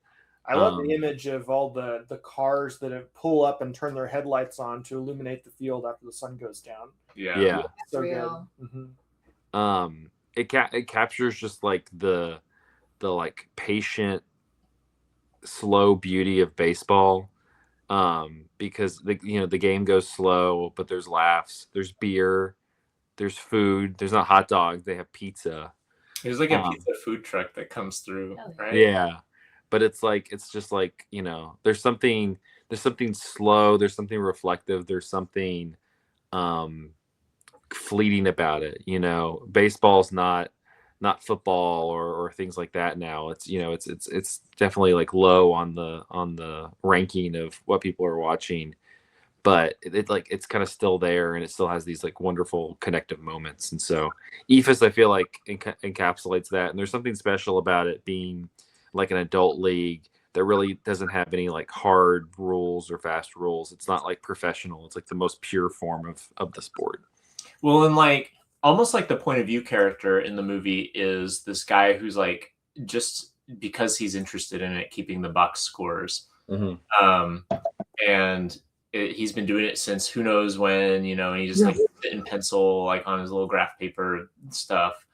And like, I don't know, like statistics have this weird sort of mystical quality in baseball that is like part of the purity of the sport in a way, you know, this kind of like the weird like superstitions that kind of like almost numerology around the sports with like the you know crunching numbers. And I there's like a way that becomes really interpersonal or impersonal, you know, with like sabermetrics and that sort of thing. Mm-hmm. This movie depicts like the way that like the numbers can be kind of like entrancing on their own, and that like that is an intrinsic element of like what makes the sport so interesting for some people is like having just this like, you know, fixation on like this is a like a rec league that I'm Mm-hmm. to, like keep obsessive stats on, and I just think that that's so very pure in the movie. And Zach mentioned how it's kind of capturing the slowness of baseball, but it's also like very cinematically slow too. Like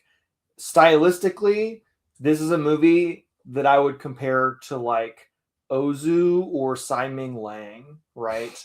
It is really willing to just kind of like slow down and give you like a long shot of just some autumn trees, you know, for a while. It's like if Linklater attempted a movie like that almost. Absolutely. Because it has that kind of like just hanging with the bros sort of feeling, Mhm. but with the slowness of one of those directors. Yeah.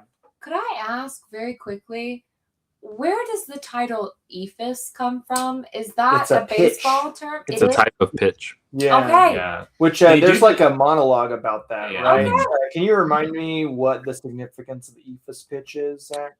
The ephus pitch, it's tough. It's tough for if you do it correctly, it's tough for the batter to pick it up Okay. because the way they throw it, it almost like hovers in the air. And so you don't know if it's close to you or far away from you. And so it like makes the batter kind of jump out and like swing at it because it's going so slow. Okay. Like the Like film. the movie. Yeah. I'm really grateful that I asked. I was curious if it had some sort of baseball significance. My experience with baseball is being a little sister tagging along to my brother's little league games and There's one of middle those school in the movie. games and Mm-hmm.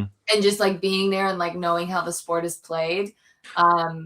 But it's that thing that I have to go do, and this is just going to eat up my whole day. This is cutting into my playtime.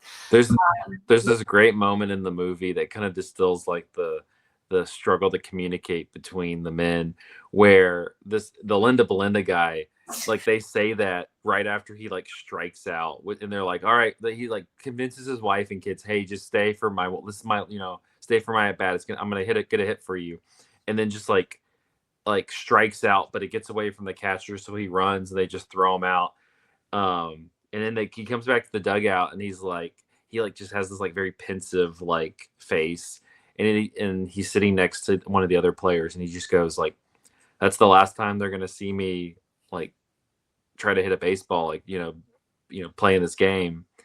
And the guy goes, well, like they're young, they're not gonna remember that, they're too young. And he like just looks over, he goes, they're 10 and 12. And he just like looks back. And they're both quiet. Yeah. Movie somehow strikes a balance between pathetic and beautiful. Yeah. Okay. It's currently on Mubi. I'm surprised this screams Canopy movie to me, to be honest with you. Yeah. Not on Canopy. We were watching a lot on Canopy. I think Mubi is increasingly trying to become like a kind of distributor sort of thing, because there's like several movies that have been picked up recently by Mubi that are like, I mean, not like Sinners high profile, but like for the kind of movies they are high profile. They distributed Decision to Leave by Park Chan-wook a couple years ago. Yeah, that was an early. The Substance. And The Substance. They did The Substance. That was that is true. Yeah. But yeah, you can find it there. I don't know if you like a little baseball, if you like a little slow cinema, it's got everything. Yeah. Mm-hmm. I think I'm bringing. We got 3 in a row of me talking. 3 in a row, yeah. Our The number Rap World sequel. And yeah, it's kind of the Rap World sequel to a degree. This is the Rap World of this year, and that's the What? number 3 movie of the year, Friendship. It is the Rap World sequel, right? The Conor O'Malley extended universe. It's like catching up with the members of Rap World. Like 50 years later. God, this was also my number 3 of the year. Yeah. This was my number 4. Oh wow. It's on my list. I didn't see it. But I'm petting the cat. A question that's posed to a number of girlfriends is, have you ever seen Tim Robinson? For those who are unfamiliar, Tim Robinson, Second City Chicago guy, ended up on SNL, lasted on SNL for a year, then became a writer for a couple years, and then created his own TV show, which is created a sitcom for 2 years called Detroiters, and then created a variety sketch show on Netflix called I Think You Should Leave, which is really his kind of breakout show. It's a sketch show. It's just kind of random sketches each episode that don't necessarily, connect to either one of them. And it's just him doing kind of crazy stuff. I would say his style, his comedy is always kind of like poking at just kind of like absurd moments that, just kind of out of pocket absurd moments of people running into each other. People, I would say it's like tapping into social anxiety really hard. Yeah. Like people feeling like speaking out in like inappropriate or odd moments that just like really like enunciate themselves. This one though has been really tagged as like, this is a look at the male loneliness syndrome. But I think also, and this is, one of the better shows from last year at the Chair Company, which he also co-created. He's kind of just digging into like just these schlubby, awkward kind of loser men. And in Friendship, it's no different. Let me check what his character, Tim Robinson's character name is Craig Waterman. And he's just kind of living a suburban life. He has a wife, Kate Mara. He has a son. He's looking for something to do at night. He asked if she wants to go see the new Marvel. He heard it was nuts. People are literally losing their minds. And instead, he goes and makes friends with his new neighbor, who is played by Paul Rudd. And Paul Rudd is like, he's so good in this movie. Paul Rudd's like the cool guy. He's like, he drinks and he has like cool hobbies, and he's the weatherman, and he has a cool mustache. Oh. Yeah. And so they really start striking up a friendship. They hang out a couple more times. Paul Rudd takes him on a excursion in the sewers that really changes Tim Robinson's life. In more ways than you would expect. Yeah. And then they have the following hangout that they have. It's with Paul Rudd and a number of people he already knows, friends of his already. And something awkward takes place. And Craig kind of, embarrasses himself a little bit. And then from that, he just continues to kind of spiral down. And after he leaves the outing, Paul Rudd wants nothing to do with him. He's just like, I'm sorry, like we had a couple good hangs, but I'm not looking for a new friend right now. Which just sets Tim Robinson's character on a wild path, because he's strung out, he's spiraling. He's like, you can't just do that to people. I agree. He's like, you can't just do that to people. Yeah, I come into this. I really like Tim Robinson. I'm one of those guys. God love Nancy. I've sat and shown her I Think You Should Leave clips before. We watched this movie together. She didn't like it. I did not like it. Aww. But I think he just has this I just the abrasive style of his comedy really gets me, and I think he does, he like zeroes in on these like elements of social anxiety in ways, and just kind of interact how people interact with each other now in ways that I just always find so like the more times I watch them, the more times I'm just like that, like how smart and kind of clever they are.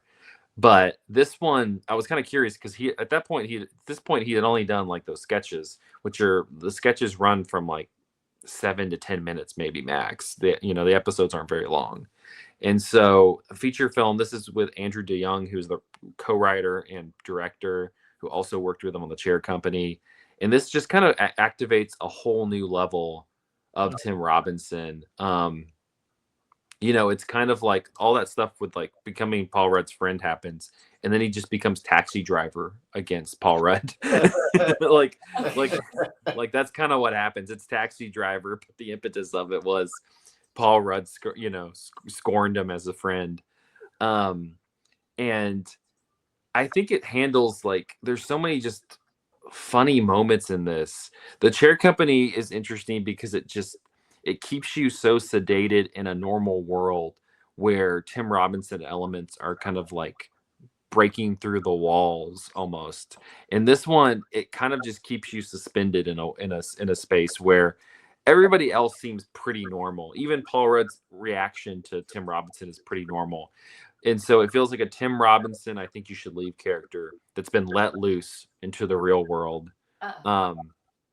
And I don't know. I've seen the movie twice. I've watched, honestly, the thing I've probably watched the most this year is the 12-minute bonus feature deleted scene between Tim Robinson and Connor O'Malley, which is some of the most incredible riffing. At one point, so Connor O'Malley shows up halfway through this movie. Tim Robinson tries to recreate the sewer trip that he and Paul Rudd took, but with his wife, Kate Mara. And while they're doing it, they get in a fight, and she just disappears into the sewers. She returns. She had an orgasm in the sewer. Yeah. And they they throw this party, like, welcome back. You're back. And they don't really want Tim Robinson around because he led her into the sewer that ended up, she got lost in. And so he's in his garage playing on a drum set. And Connor O'Malley shows up, and it's just, I don't really know why they brought him in. It's just to riff for a good, 10 minutes or so. Riffs including, I don't think they have this on the movie, but like he's wearing this Vietnam veteran's hat. And Tim Robinson's character goes, "That's stolen valor. Why do you have that? It's stolen valor." And he goes, "This is not stolen valor. I'm big fans of what they did. I'm a big fan of Vietnam." He goes, "I show this to vets. They go, thank you. We like that. You're a fan." And it's just them riffing. It's really funny. I don't know. I don't really know how to sell this outside of. I honestly would be more curious to hear from Swaff, who I know is not a giant Tim Robinson fan. I have attempted to watch I Think You Should Leave and can't do it. Like that, as a person who experiences a lot of social anxiety in my life, it just like activates my fight or flight response to watch I Think You Should Leave. And so I initially skipped this in the theater, but then I heard Zach's pitch about it on Cinematary, and I went and checked it out on my own, and I was shocked at how much I liked it. I think that it is placing Tim Robinson in an otherwise real world is what makes it work for me. And I Think You Should Leave, it feels like it's so focused on Tim Robinson, and the skits are so short that he's just like a bull in a china shop, and like it cuts before there can be any like actual ramifications of his actions, right? But here you have to sit with all the things these characters are doing. And there's just this very nice balance that works for me. And there's just so many hilarious things that happen in this movie. Like, I love that his job is he works at a tech company whose job is to like make apps more addictive. And it's also kind of a low-key internet movie too. But there you go. At one point somebody's like, "So you're trying to make people addicted to apps?" He's like, "We prefer the term habit forming." I also love the scene where he goes to hang out with Paul Rudd's friends, and they all just kind of spontaneously break into a song together. It's like such a great depiction of like, you know, trying to break into an established friend group. I recommended this to one of my coworkers who I just thought would be a total mark for this movie. And he attempted to watch it across multiple sittings and eventually gave up. He could not stand it. So I guess your mileage may vary on whether or not Friendship will work for you. It worked for me. I think it's the best comedy of the year. Well, Eddington is a comedy too, but it's the best like straightforward. It is way more funny. It's funny. Yeah. I think that if you like comedy, you owe it to yourself to check it out and see if it's your thing. It has, you know, the drug trip sequence in a comedy movie. Oh my God. But this might have like set a new bar. We should not spoil that, but it's incredible. Top 2 funniest scenes of the year is one of them is that one. What's the other one? I will mention it later. Oh, okay. Yeah. All right. Friendship. You can rent it. It's on HBO Max. It's A24, so check it out. All right. So we have a 2-way tie for number 1. So our you know, we'll have 2 movies coming up, but they are the tie. Another. Yeah, we'll have one movie after another for sure. Speak of the devil, our first one in the tie is One Battle After Another. Wow. Yeah. I thought for sure this was going to be the one. The one. Yeah, I did as well. I think you and I's number 1 actually probably changed that. Yeah. We'll talk about that in a minute. Yeah. One Battle After Another. Y'all heard about this one? Heard a lot. Crazy. It's supposed to be nuts. People are literally losing their mind. Real quick before we move on from Friendship, I also love that the word movie is never used in Friendship. It's always Marvel. Marvel? Yeah. One Battle After Another. It's the most recent film from Paul Thomas Anderson, written and directed by him, following Licorice Pizza. It stars Leonardo DiCaprio, Tiana Taylor, Sean Penn, Benicio del Toro, Regina Hall, excuse me. It introduces us to Chase Infinity, who is wonderful. Jungle Pussy. Hey, people who real ones who saw Support the Girls have already met Jungle Pussy. So that's true. And real ones that have been listening to Jungle Pussy, we also know as well. Yeah. Those are the real heads. So the movie starts. It's in a indisclosed part of time. You can't tell if it's like a little bit in the past, if it's current day. Someday in the 21st century. It's at some point in the 21st century, and you meet Tiana Taylor and Regina Hall and Leonardo DiCaprio's characters and Jungle Pussy as they are part of the French 75. Don't forget Alana. The French 75, this revolutionary leftist group who at this point are targeting a immigration holding area, and that is being run by Sergeant Lockjaw, who is played by Sean Penn. Played incredibly by Sean Penn. Very cool. The movie is truly like getting several of the worst people you know and making them awesome. Like, unfortunately. Yeah. But that's a successful campaign for the French 75, and the rest of this pretty much it's this 30-40 minute kind of prologue to the actual movie. You see Leonardo DiCaprio's character Pat and Tiana Taylor's character Perfidia as they develop this romance. They eventually have a child who is Willa, the Chase Infinity character. But Tiana Taylor, kind of her character gets caught up in she had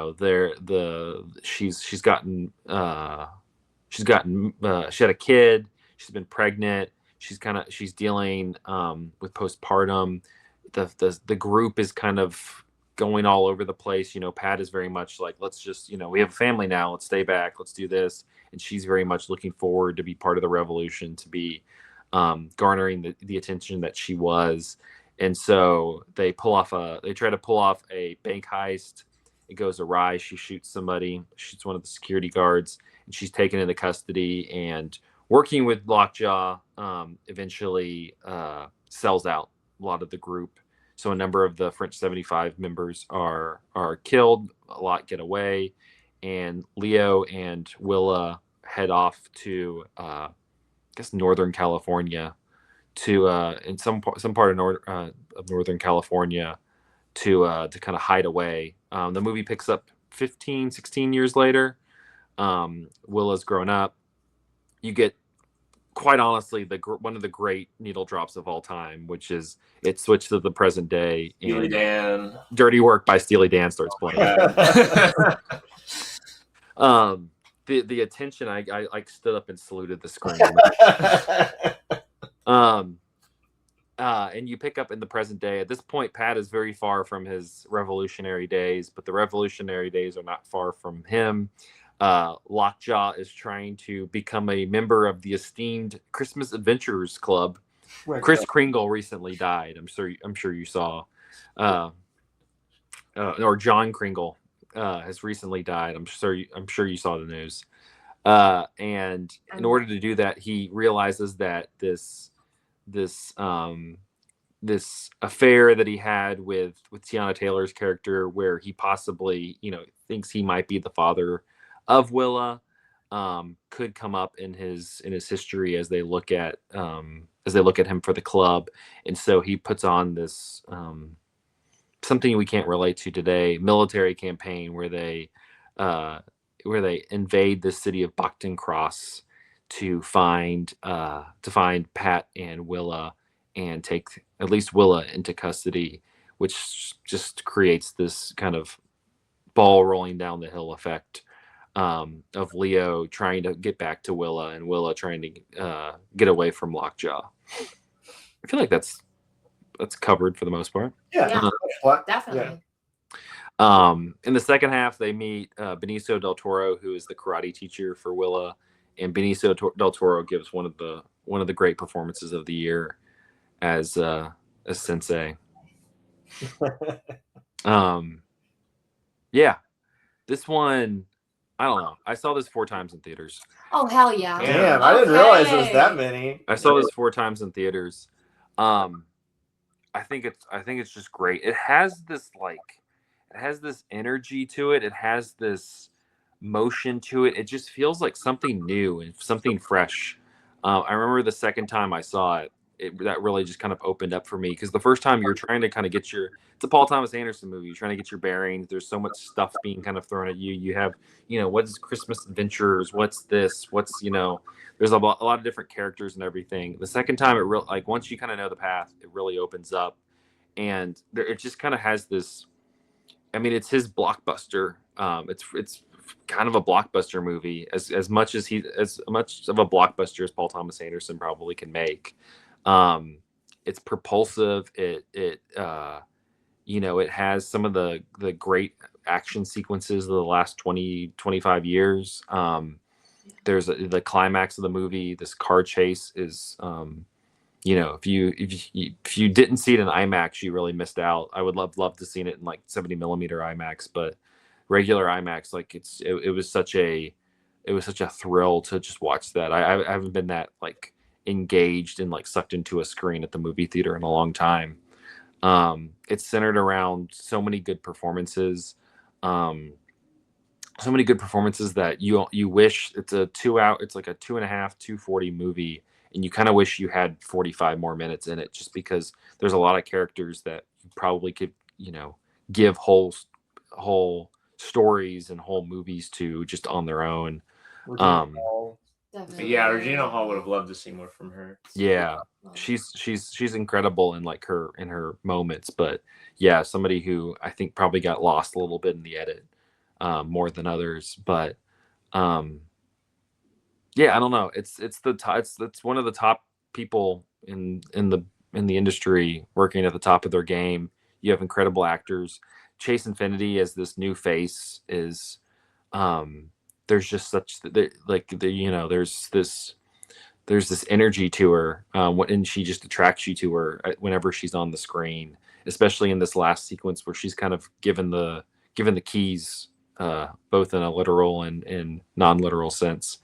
I think she really just shines and is so bright. And I would love to see what her career looks like after this, but I don't know. I think this is one of the great ones, and a movie that I think it reminds me of Mad Max Fury Road, less so about the action, but more. I feel like this is a movie that struck a lot of people and a lot of filmmakers and we're going to see a lot of like mimics. We're going to see a lot of plays off of this, which itself is a play off of The Searchers. So, Yeah. but It's most very funny. plays It's on that. also a very funny movie. Is your number one funniest moment from this movie? No, although the scene when there is an amazing sequence when Leonardo DiCaprio has to call in to the like whatever the George Soros Revolutionary Hotline or whatever, and he can't remember the password to verify his actual identity and that he's not like a narc or something. The whole music is "The Revolution Will Not Be Televised" by Yeah. Gil Scott-Heron. Yeah, and the whole sequence is like he can't remember. He's like, please. I have been an abuser of alcohol and weed. I love drugs. I cannot remember. Just to know who this is. It is like Leonardo DiCaprio is truly like playing a mostly comedic role in this movie, and he's very, very good at it. That whole sequence in the middle, and that's in the middle of like this. It must be like 45-minute. The raid on the city is like just like a riveting, like very tense like sequence. But that sequence in the middle of it is like maybe this like 5 to 7 minute little like him on the phone while like Benicio del Toro is like helping to save people. Like and he's running his Latino Harriet Tubman shit. Yeah. And fucking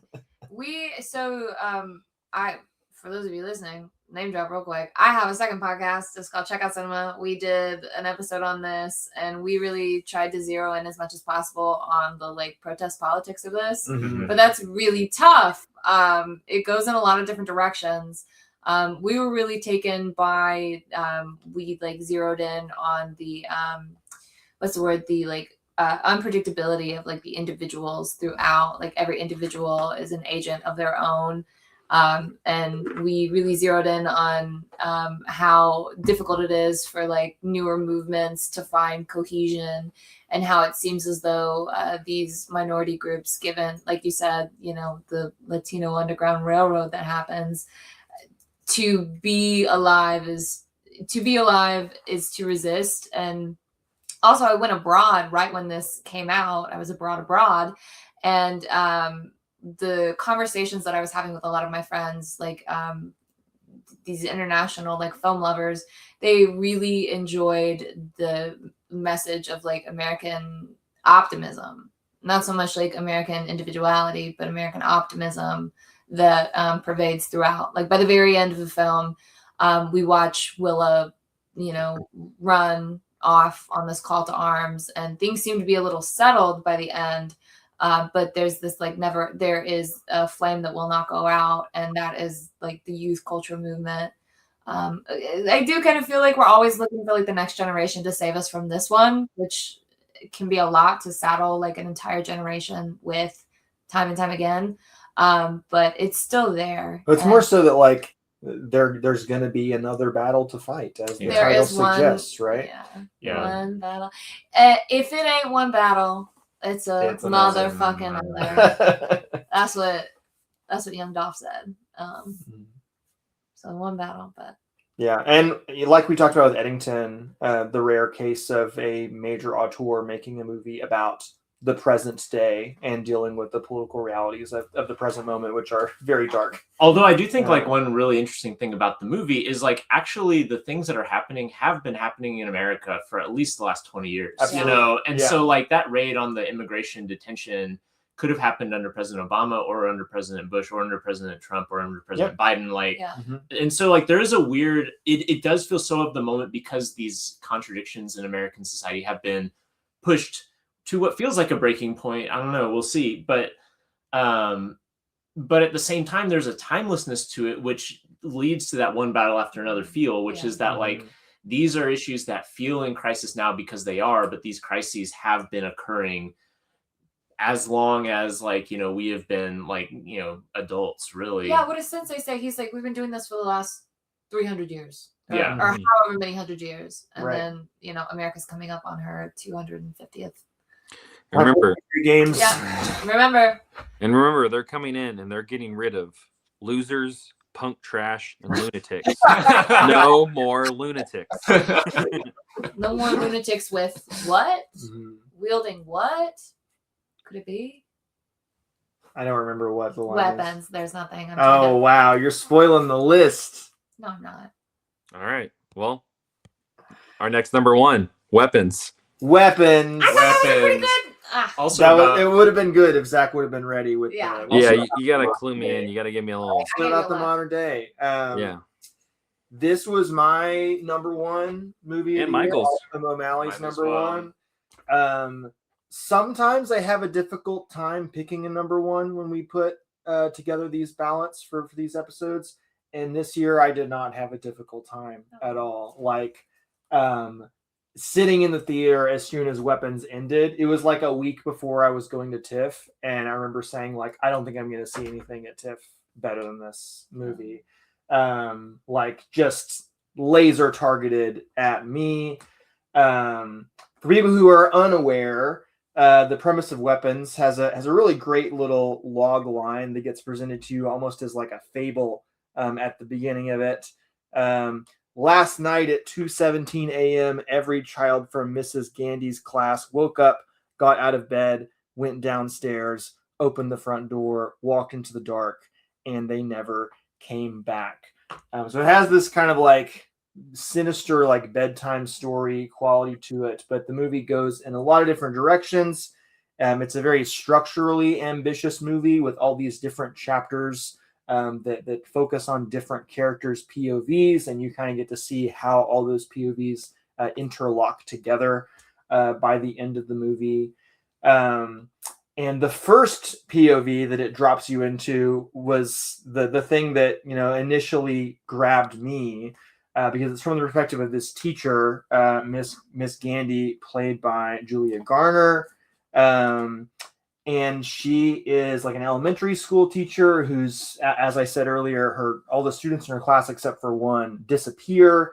And so she is the object of public outrage. And there's this very early scene where she's at this public kind of mourning event for all these parents to come together and really just kind of like feel the loss of their children before the school opens back up again for everybody else.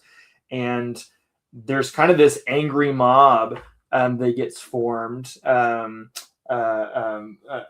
led by Josh Brolin, another one of the characters we get to know over the course of the movie, who demands that Julia Garner's character get up on stage and explain what has happened, because everyone is convinced that she is to blame for all of it. And this is like not this specific situation, but this dynamic between a teacher and the public is like literally my biggest fear in my life. You know, like I have nightmares about this particular situation. So I was like damn near having a panic attack at the beginning of Weapons. And, you know, there initially when the movie came out, I think there was a lot of talk about this movie being like an allegory for school shootings. And the movie does kind of like gesture in that direction, but the movie is not really directly about that, and definitely not just about that. I think one of the things that is interesting about the movie is how kind of suffuse with meaning it is. I think that it kind of like solves a problem that has been plaguing a lot of horror movies for the past several years, which is that, like, you know, ever since the success of something like Jordan Peele's Get Out, it has become very fashionable to make movies that are these neat little allegories for a particular social or political problem. And those allegories can become so neat that the movies have no sense of ambiguity. no sense of like nuance for you as the audience to explore and think about. And Weapons does this thing where it's sort of like pointing towards things in popular culture or like, you know, our political moment that have resonance with the film, but is not necessarily saying anything directly about them. It is more so like asking you to think about all the associations between these things and how they relate to one another. You do have an image that evokes school shootings at one point. You see a giant floating AR-15 floating over a suburban home. But you also see evidence of police brutality later in the movie. You see things that kind of evoke alcoholism and child abuse. You have an elderly character who is using mind control to control the world around them. There's lots of different elements of our culture that Weapons is sort of like asking you to think about the relationships between. What does this thing have to do with this other thing? And it doesn't really have like a prescriptive answer for you. It just wants you to kind of think about how do all of these various social ills that we are kind of like living in the nexus of sort of impact and compound with one another.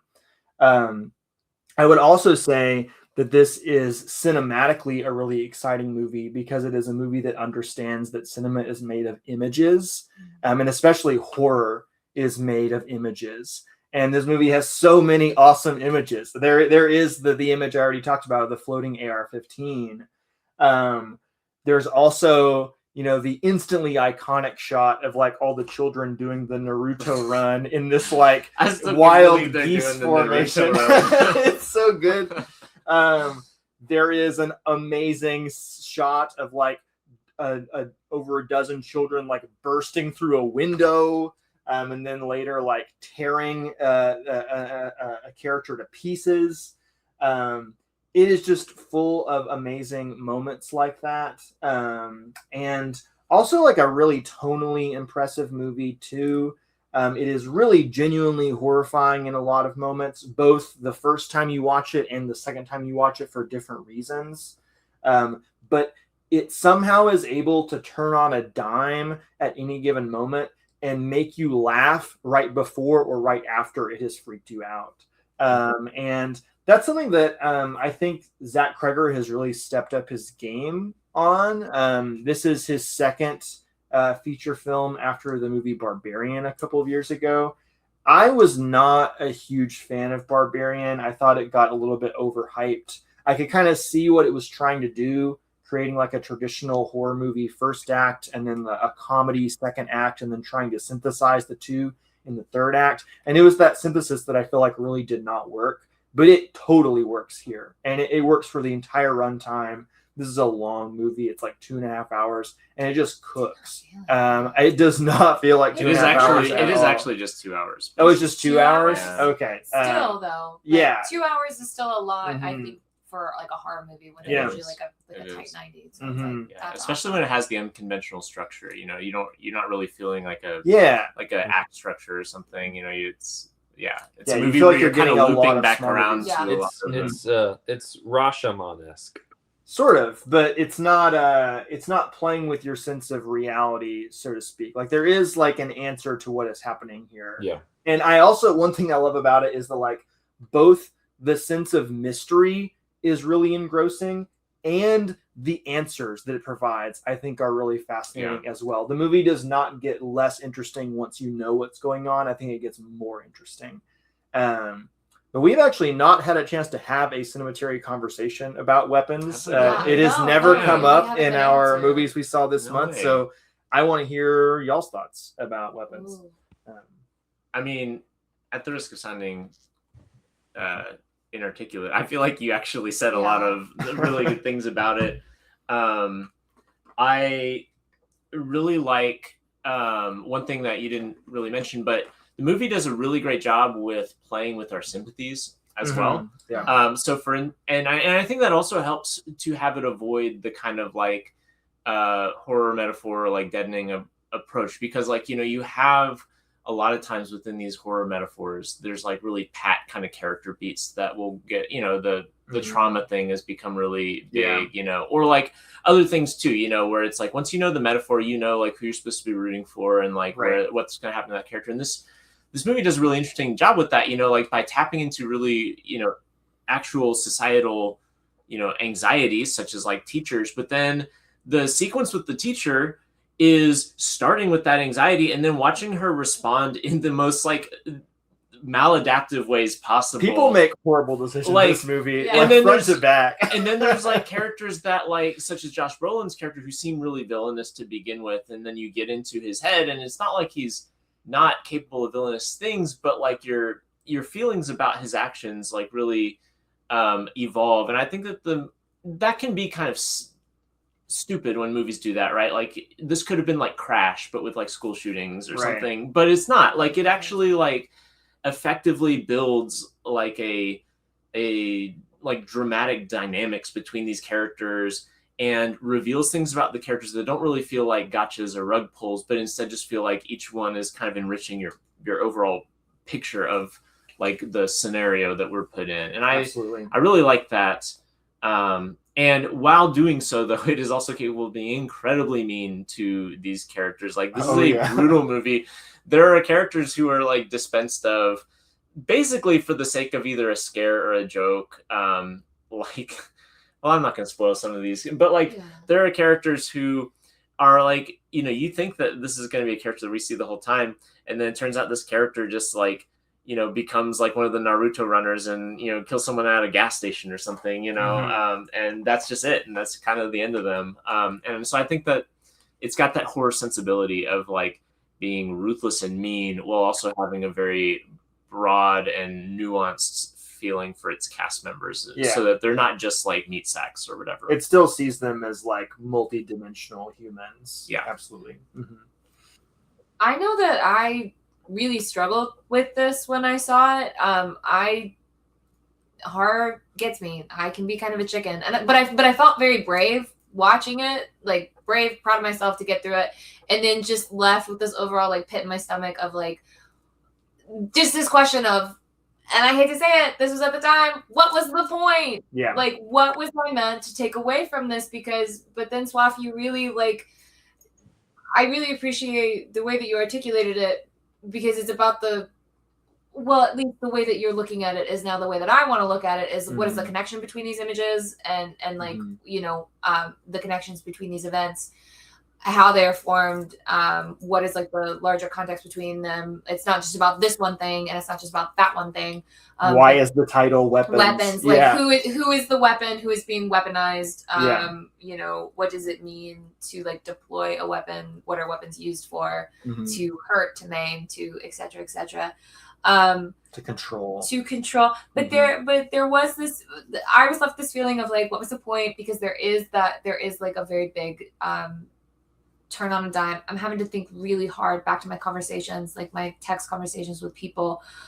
This sort of feeling of like this feeling of like loss and like still grief through it all, that there would be no resolution, because some of my friends and I, we were talking about how Zach Krieger, I believe, like we were looking at like the sort of director approach of, he had gone through some sort of loss or had like suffered some sort of loss that like may or may not have like informed some of these like feelings of like loss, desperation, grief. He's talked about growing up in a household with alcoholic parents. I saw that he like lost a friend. Okay. Yeah. And so we were discussing that and how like it is difficult to square those feelings away. You don't really square them away. You sort of like, you get bigger and they stay the same. Yeah. And so we were discussing that. We all really zeroed in on the school shooting aspect of it. None of my friends, but beyond the two of you, are teachers, and like this is this is the reality of, you know, teaching in America these days. And it always seems to be weaponized against us as like the butt of a joke when it's like, well, at least, we don't have to worry about that in these other countries. So there's like some very raw and hard feelings there. But the image of the AR, I don't know what the weapon is. AR-15. AR-15 with the 217 on it for the time is very upsetting. And we also, I don't know if you mentioned, there is one other survivor of it, this lone little boy. Yeah.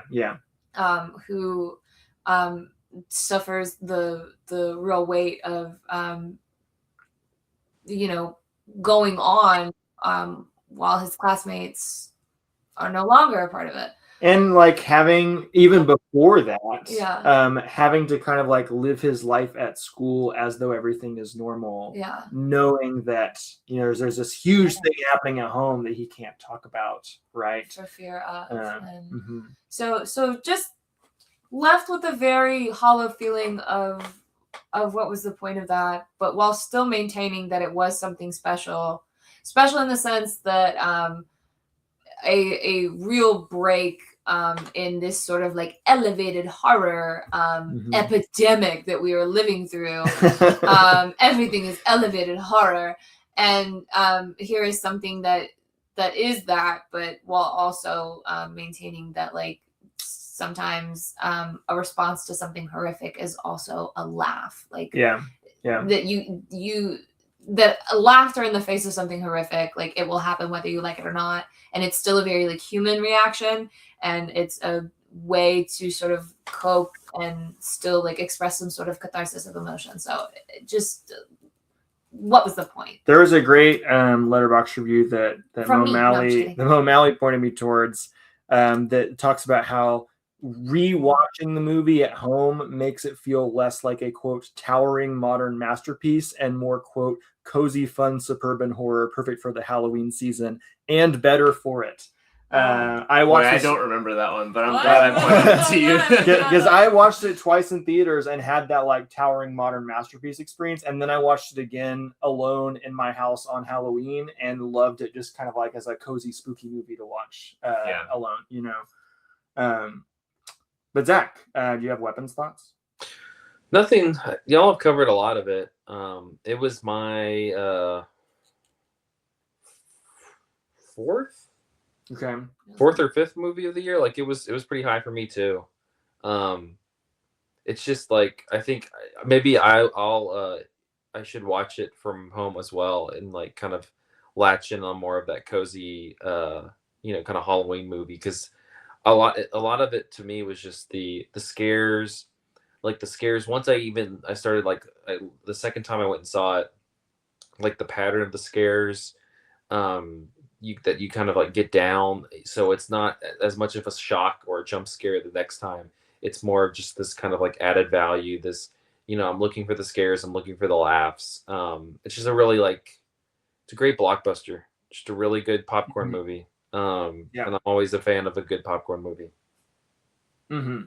Yeah, and I'm glad that it became kind of a cultural phenomenon too. A lot of people went to see this, though. Still, like Sinners, it's pretty far down there on the list of the highest grossing movies. Is this the 21st? It's kind of close to Sinners, if I remember correctly. I was just looking at grosses. This One Battle After Another and Sinners are all fairly close to each other. This is 25. One Battle After Another is 32. Yo. Yeah. 32. To be honest, that's great. Where are these grosses coming from? Like a lot of the people that I know say they don't really go to movies anymore. Like they'll be like, "Boy, I haven't gone to the theater in forever." Like it is worldwide, so maybe it's Chinese audiences, but I don't know. I mean, I'm sure Americans are seeing like F1 or whatever too, but well, that was number 9. F1. Yeah, I saw that. F1. Let me tell you, it's a pun intended. It's a fun ride. It's stupid. But it's fun. Zach saw a lot of movies this year, but he only wanted to F1. Hey. Is it the first time you made that joke? I said you saw a lot of good movies. Yeah. But you only wanted to F1. Yeah. No, I like that one. I like it. It's like workshopping it, yeah. I'm just repeating it. Good job. as we're kind of winding down, let's go around. Let's do some quick honorable mentions, but like we're not gonna sit here and talk about them very long. No, really, really quick. Just be like, let's close this out under one battle after another's runtime. Yes. yeah. I'll kick us off. Let me pull up my list. We missed a lot of them. I was so right across the board. One that I want to highlight. We talked about this one, Black Bag, though. One of the latest Steven Soderbergh movie. Super sleek, super fun, super sexy performances between Kate Blanchett and Michael Fassbender. It's on Amazon Prime right now, so if you have that, check out Black Bag. It's great. You mentioned as like the highest grossing movie of the year. I had that on my list, Nausea 2. It's the latest Chinese animated epic of the Nausea story. This one though, I think this is the Demon Hunters movie of the year. It's unfortunately not K-pop Demon Hunters. It's Nausea 2. The animation is stellar. I find it to be a really moving story, and it has some of the greatest action sequences of the year. And the last one I wanted to shout out is one I know was also on Grace, your list, or no, Michael's list. Sorry, Baby. Oh yeah, that one. That's a good movie. By Eva Victor. I've probably a month ago I watched it. I've still been thinking about it. I might watch it again at some point soon. Just a really tender movie for something that's not a very tender topic that it covers. I find their performance really good in it. Yeah, it's just been a movie I've been thinking about a lot. It's on HBO Max right now. Sorry, Baby's really good. Swap, what about you? Some of my highest rated movies are movies that didn't make the list and are foreign films. Happy End by Neo-Sora is a Japanese film. Neo-Sora, by the way, is the son of Ryuichi Sakamoto, the great Japanese composer. He made the documentary about his dad. Ago, yeah. This is a movie set in a high school in the future where there's like a kind of a panopticon style surveillance state, like tracking people's like, it's kind of like the Chinese like social like value points thing. Movie about rebellion and the need for rebellion in increasingly fascist times. Amazing. Some of the best cinematography I saw all year. Also want to shout out It Was Just an Accident by Jafar Panahi. Maybe Jafar Panahi's best movie, and that's saying something. Dude has a lot of great ones. And that, like Weapons, a movie that balances tones really, really well. Is very funny, very serious, and has a lot of gravity to it, but doesn't feel like a chore to get through it all. Also, Surat by Oliver Lax, Spanish film about dad looking for his daughter in the Moroccan rave scene. That we've all been there. Yeah, goes places that you will never expect. Is really kind of a harrowing journey, but definitely one worth going on, I think. Also, sorry, go ahead, Zach. I was gonna say that's one we all saw at TIFF, and I'm very curious to have a second viewing of that. Yeah, it's not really gotten a wide release yet. I want it to come out early next year, but it's fantastic. Also, super short shout out to K-pop Demon Hunters. I'm glad when there's like a monoculture thing that really hits and is actually good, and I think K-pop Demon Hunters is that. So yeah. O'Malley. A lot of the ones that I would have shouted out, you guys have already mentioned, and I co-sign. But definitely my highest rated movie of the year that was not already mentioned was my number 3, which is Marty Supreme, which I think I'm definitely the most enthusiastic in Cinematary about. But I think a lot of people have liked and enjoyed this movie. This was the movie that I referred to as having the funniest moment of the year, which is the title sequence in which we see a human egg being fertilized by sperm, which then slowly morphs into a ping pong ball as the Alphaville banger Forever Young plays. Like the hardest I laughed at anything in any movie this year. A lot of people have commented that this is kind of like returning to like Uncut Gems and Good Times with diminishing returns, which I can see why I think that this is a shaggier movie than those, and I think it kind of becomes interesting for being shaggy, and it seems a little less interested in being stressful than it does seeming almost like picaresque and like funny as it goes along. Anyway, I really enjoyed that. Also, Resurrection, which is by Gann's new movie, Long Day's Journey into Night, and then I'm blanking on his debut. Collie but also, Blues. Yeah. So kind of those two movies, especially Long Day's Journey into Night, has kind of he has made his name for this kind of dreamlike but very maximalist approach to cinema, where especially in both movies, really known for these extraordinarily long takes that are very logistically impressive. And this movie is an anthology in which this person is dreaming of different types of films, more or less. And so tracing the history of cinema. Yeah, and also tracing the history of 20th century China as well. The Frame story is a silent film in which it's set in the future, in which all dreaming has been outlawed. But this is the one person who's still dreaming, and he's dreaming in cinema. And it is just technically just awe-inspiring. The things that this man pulls out when he decides to make a movie are just wild. And there is in fact a very long take in this movie, but he shows that that's not his only trick. It's just a just dazzling movie in terms of what you're seeing. And I think as an anthology movie, it's fairly consistent as well. There are some that work better than others. So that one was really good. And the last one I'll mention, which was probably the movie that surprised me the most, that I liked as much as I did, was 28 Years Later.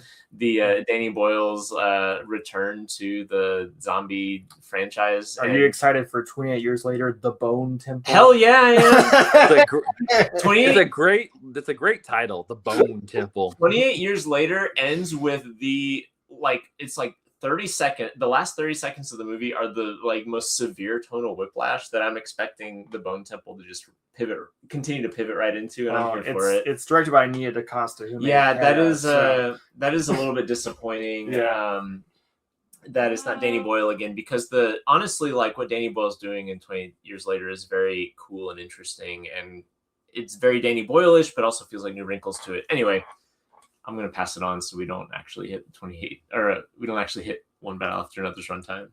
Yeah. I don't have any honorable mentions. Nothing? No. Come on. No. I mean, what? You saw exactly 10 movies. Not even that. She left it all on the field. I left it all on the field, coach. Just like Ethos.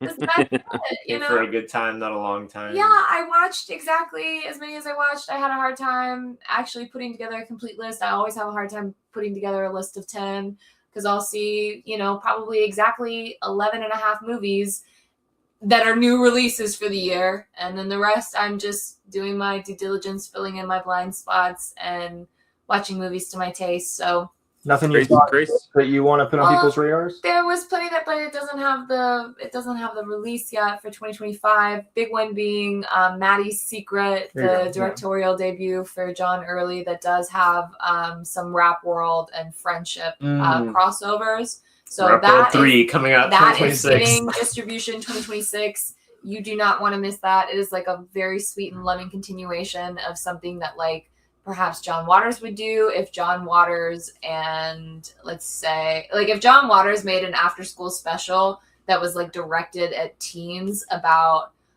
eating disorders, that would be Maddie's Secret. We got a movie for you. We've got a movie for you. It is wonderful. I would like to put that on the radar, but beyond that, I really don't have a whole lot of honorable mentions. Yeah, I saw Marty Supreme. Okay. Yeah, I saw Superman. Fine. But beyond that, Marty Supreme doesn't even. We don't need to put those in the same category. I know, I'm just saying, but those are the, like I said, I saw exactly 11 and a half movies. Those are the other. What was the half? No, I'm just teasing. I saw 12. Saw 12 new releases for the other two. Yeah. I watched half of Superman, actually. No, I watched all of it. I liked it, but not an honorable mention. All right. Well, that will wrap up this episode. Thank you, as always, to our patrons on Patreon, patreon.com/cinematary. I don't have it pulled up, but I think I can get it. Cam, Tyler Chandler, Tanner Huskins, Sam Shapiro, Teresa Marsati. I think that's it. Yeah. And Swinburne maybe for a you, time. dear listener. And you, Man. guys, like, listen. If you made it this far, You it's a- want You want to be a Patreon. it's a fucking $1. It's a fucking $1. You send us a fucking $1 every month, and you get movies we saw this month. I'm getting worked up now. You get like. You get great stuff. We're gonna have like features during, internet movies. Like, come on, fucking $1.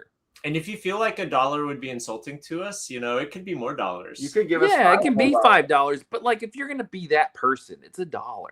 Like, come on, you can't help us like that in Trump's America. Nothing costs $1 these days. When I was in high school, my high school's theater department used to do this. They called it lunchbox special, where you could go pay $1 to see them do a very short, like, one-act play during lunch. That's cool. And their like tagline was, "You may scream and holler, but at least it only costs $1." There you go. Yeah. All right, but we will see you again in internet movies soon. Mhm. Until then, thank you for listening. We will see you next time. Nice. Good job. Just